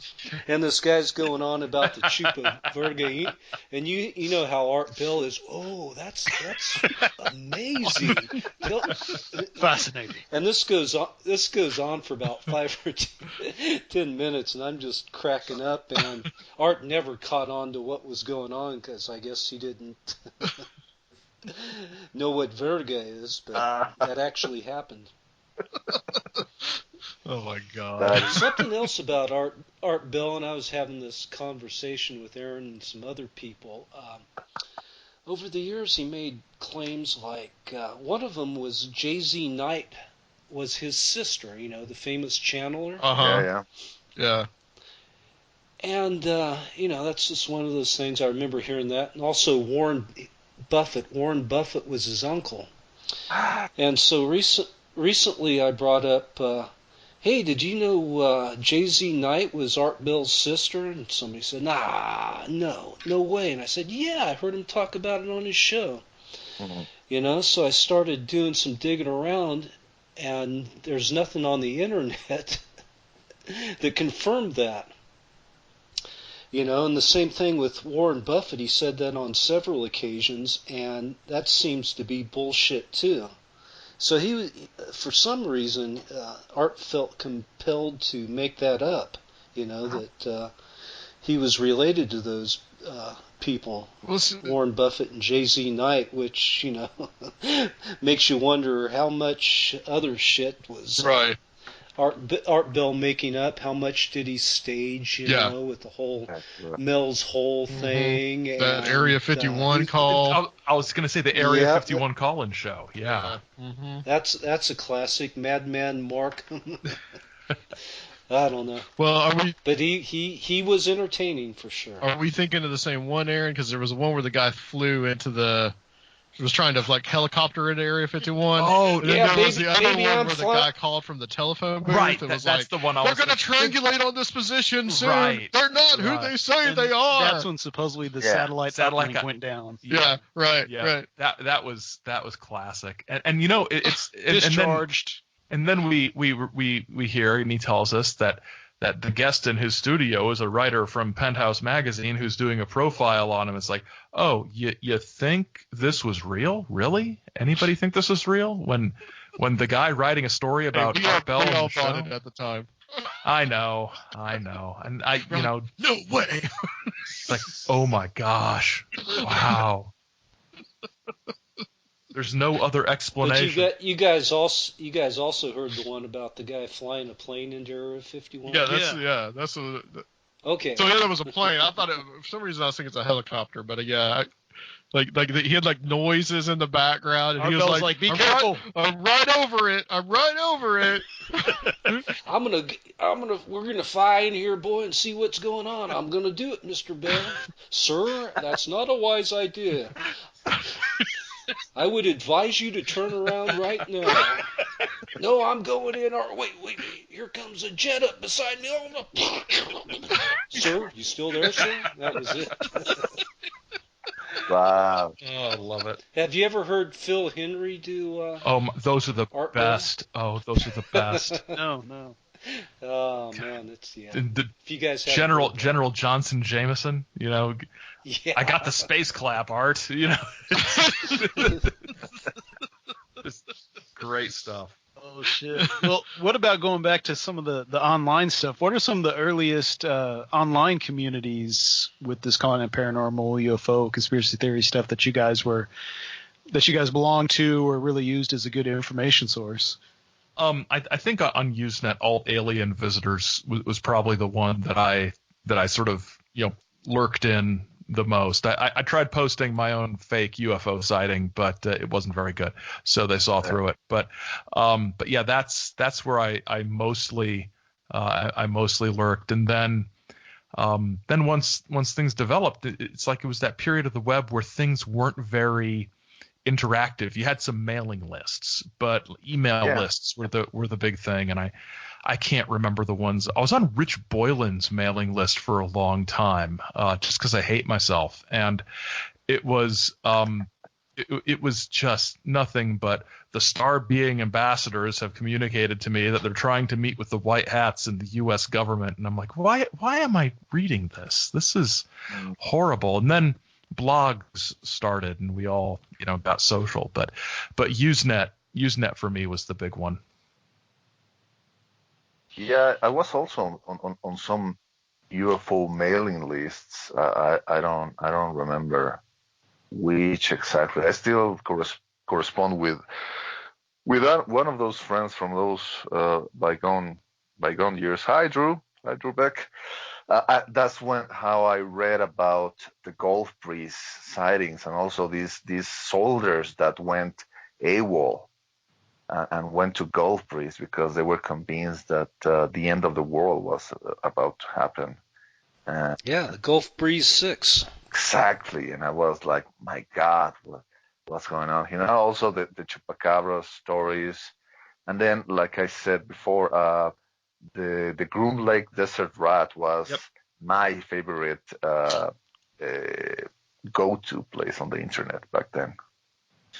The Conformist with a K website was good stuff too. Yep. For sure. Yeah, that was Rob Sterling.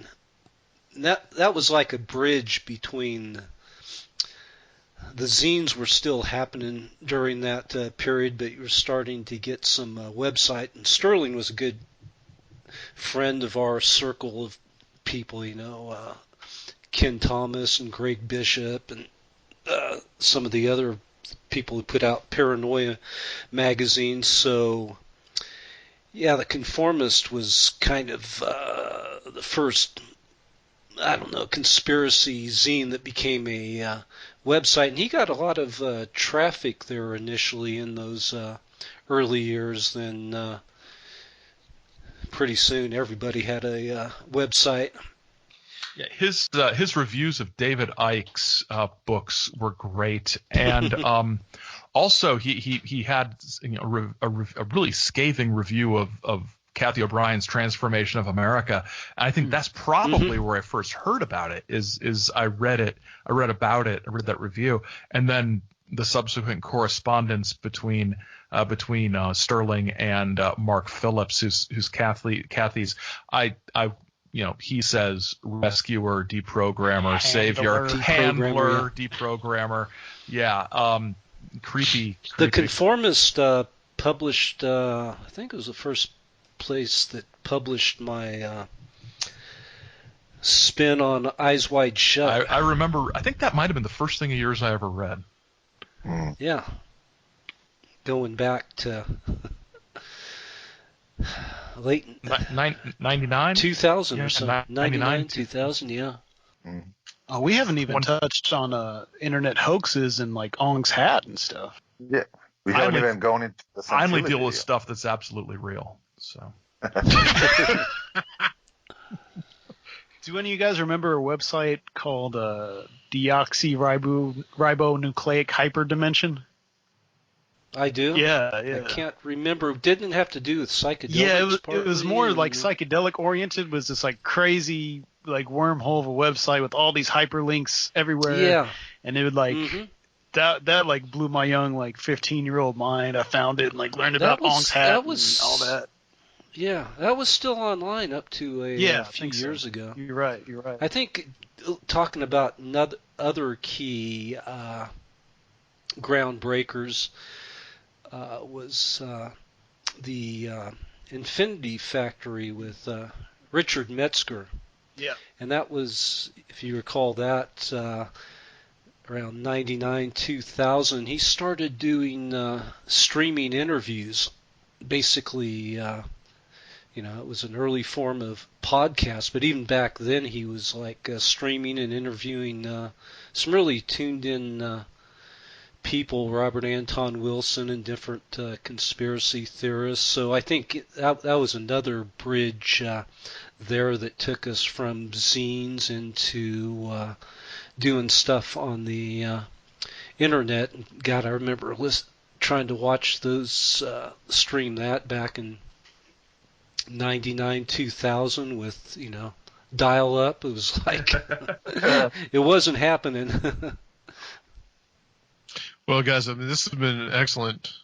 We've gone on a long time. I think we're like 2.5 hours, with power surges and interruptions. But you guys kind of taking the reins a little bit here. But thank you, Adam, for saving the day with that recording. Yeah. I'll send it to you as soon as we get off. Excellent. Let's go through, guys. Start with you, Adam Gorightly, where people can contact you, reach you, find all the good stuff. I don't want anybody reaching me.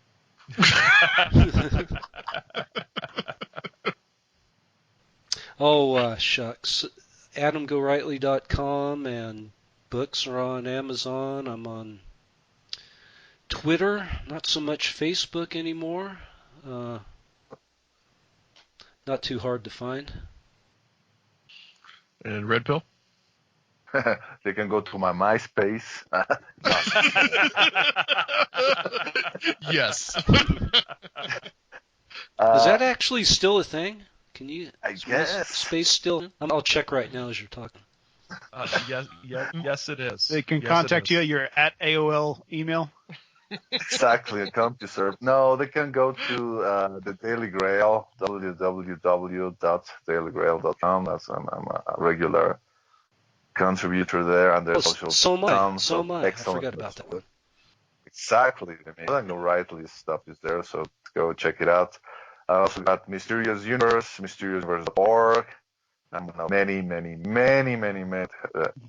that put up also excellent content. Nick Pedro, Micah Hanks, One Serb, and others at the moment. I also have my own website, absurdbydesign.com, where you can check out my artwork and links to interviews like this one and other stuff. Okay. And Aaron? Yeah, you can find me at saucerlife.com. Everything's there. Or just search for the Saucer Life on any sort of podcast directory, and I'm on Twitter at Saucer Life. So I guess the key word here is Saucer Life. Saucer Life. All right, guys. And are you still doing your library tours? No, those finished up. Over? I finished it up. The one from Dexter, where I actually was in Dexter talking about this thing, that's going to be about a month from now on the podcast. I sort of edited that talk together. So that was really fun because there were a lot of people in the crowd who remember who were there in 1966. And when this is really interesting, when I played the clip of the sheriff at the time who was sort of like, go on getting the Air Force in here. The response to that sheriff's little interview was derisive laughter. There's some sort of local stuff, but there's a lot of local stuff, and there's like not a lot of people there who are like gung ho about the flying saucers, but they remember the media attention and the media circus and the hysteria. But it was interesting and fun, and I was sort of very much an outsider as they laughed at some of the people I mentioned that are like, oh, I thought that was just a guy, but no, that side of the room know him. So, and our don't like him. So it was good, but it was really interesting. The one thing I took away from seeing hundreds of people around the state of Michigan is that nobody watched Unidentified on the History Channel. So there's hope yet. Yeah, they're like, what's that? Is that a show? So that was talk more about the face on Mars. No, nobody said that, but nobody cares. But yeah, that was fun. Yeah. All right, guys. Excellent. Stay on the line for us. We're going to close this section out, and guys, we'll be back to close out the show on Conspirinormal. If you want your HR team to hire top talent for your company, tell them about ZipRecruiter. ZipRecruiter's powerful matching technology identifies people with the right skills, education, and experience, and actively invites them to apply to your company's job posts, so you get qualified candidates fast. It's no wonder that ZipRecruiter is rated #1 by employers in the U.S. This rating comes from hiring sites on Trustpilot with over 1,000 reviews. And right now, you can try ZipRecruiter for free at ZipRecruiter.com/Conspirinormal. That's ZipRecruiter.com/Conspirinormal. ZipRecruiter, the smartest way to hire. All right. How you doing, Adam? Tired. Yes. That was a marathon. Yes, it was. We had a bit of a disaster in there almost. Yeah. But so as we record this, we're hoping that Adam Gorightly was recording. Yes, we should you guys should hear the whole thing. If you don't, then I guess we apologize. I don't really know at the moment of this recording whether or not you'll hear the whole thing or not, but hopefully you have just heard it. So we had if you haven't heard, which you would have heard us say it on what we recorded tonight if it is recorded. Yeah. But a crazy storm came through. Uh-huh. And knocked out the power mid-interview on our Woke in the 90s episode. Yeah, and the guys continued to speak amongst themselves. So I'm sure that we'll have some of that in there. Yeah, which that'll be cool because we're looking forward to that because we didn't hear it. Yeah, we didn't get to hear it because we were sitting here like wondering if the power was ever coming back on. Like a real Area 51 call thing, and like we actually did lose a signal. But we did what we recorded. We got a lot. I mean, we did what, like, it was probably another hour, maybe? Yeah, that we had on there. And maybe you will hear just Gorightly's recording, and maybe you'll hear that at the end, depending on what we it'll do, just how it's going to be mixed, but that's okay. So, guys, we still have spaces available for the Strange Realities Conference 2019 here in Nashville, Tennessee on October 19th. Yes. Please come. I know that it's still early yet. It's August. It's back to school. You're spending your money on that. But by the fall, you're going to want to get away. Adam, you want to talk about some of the speakers and what they'll be speaking about? Yeah, we can talk about that. Absolutely. So, I'm going to pull up the website here because I have all that on there. So, guys, we've got Tim Banal speaking at this thing. And who is Tim Banal? Well, as you know, he is the news editor for Coast to Coast, and got to really know him down there for the Paramania event. Cool. And he is going to have, all I know at the moment right now, his lecture is on the rise and fall of the flat Earth theory. Cool. That's what I know as of this point. So, Guy Malone is going to be talking about. This is actually something that he talked about when we were at his conference in Roswell, New Mexico, back a couple of years ago. So his is on Roswell 1947, when the mythology is stripped away. What facts remained? Said, not a weather balloon, not an alien spacecraft. What facts could be so terrifying as to warrant the cover-up and secrecy attended to the Roswell incident? Clandestine operation so morally repugnant that a post-World War II government would prefer U.S. citizens think that the government was lying to them than to reveal the ugliest truth of all. Malone posits that an alien spacecraft was not being covered up, but rather that an alien spacecraft was the cover-up. His presentation rests largely on eyewitness testimony, government records not released until decades later, and quotes from today's published Roswell researchers, and is known as the most challenging alternate view proposed yet by the Roswell UFO crash of July 1947. We've got Mark Anthony Wyatt. He's going to be speaking to us about some Cornish legends. Mark is from England, and UFO sightings over GCHQ, US, that's a UK U.S. secret facility, and the otherworldly nature of mermaids, and the true personal account of a ghostly surfer. This is all stuff that is in his area of Cornwall, where he lives in the UK. Joshua Cutchin is going to be there, and we're going to his talk is just titled "Stock and Trade: Expressions of the Changeling Stock Motif in Alien Hybrid Lore." So there we go. We get some little like alien abduction, and equating it to the fairy lore. Timothy Renner is also going to do a presentation on the 1920 to 21 Pennsylvania gorilla flap. So this is a little bit of Bigfootery. Yeah. And at the last presentation of the night, Tim and Josh are going to get together. It's Timothy Renner.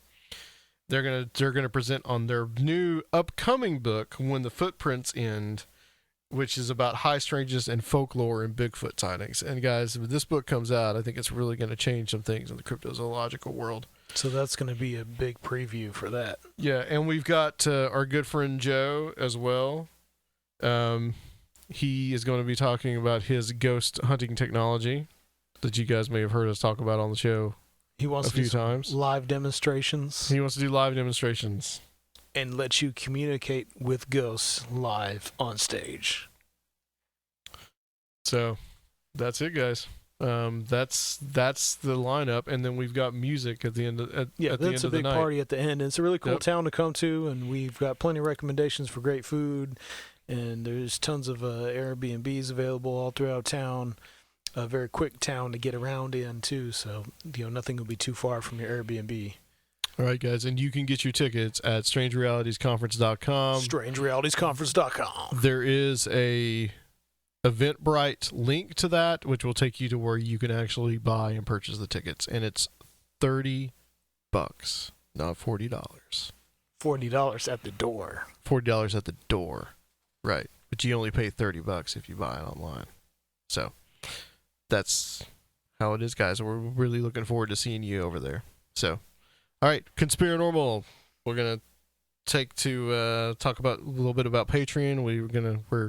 We have stuff up there on Patreon. It's as little as $1 to spend to get to Patreon. And Serfiel, you can tell everybody where they can find that. You can find that at patreon.com/conspiranormal. Make a donation as little as $1, get all that extra free stuff.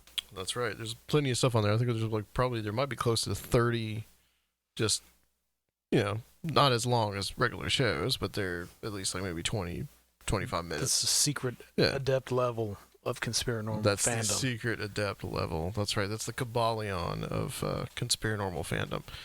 Okay, guys. Next time we got Timothy Renner coming on, and we're going to talk to him about Slender Man and Bunny Man and any Flannel Man and any other kind of man, Dog weird man. shit that we could possibly talk about on a show. Man. Yep. Man. All right, guys.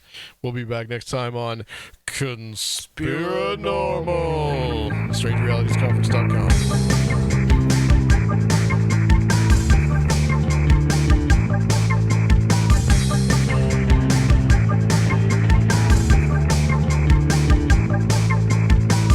If you would like to help the show, please consider becoming a Patreon at www.patreon.com/conspiranormal or leave a one-time donation at conspiranormal.com. And please check out our YouTube channel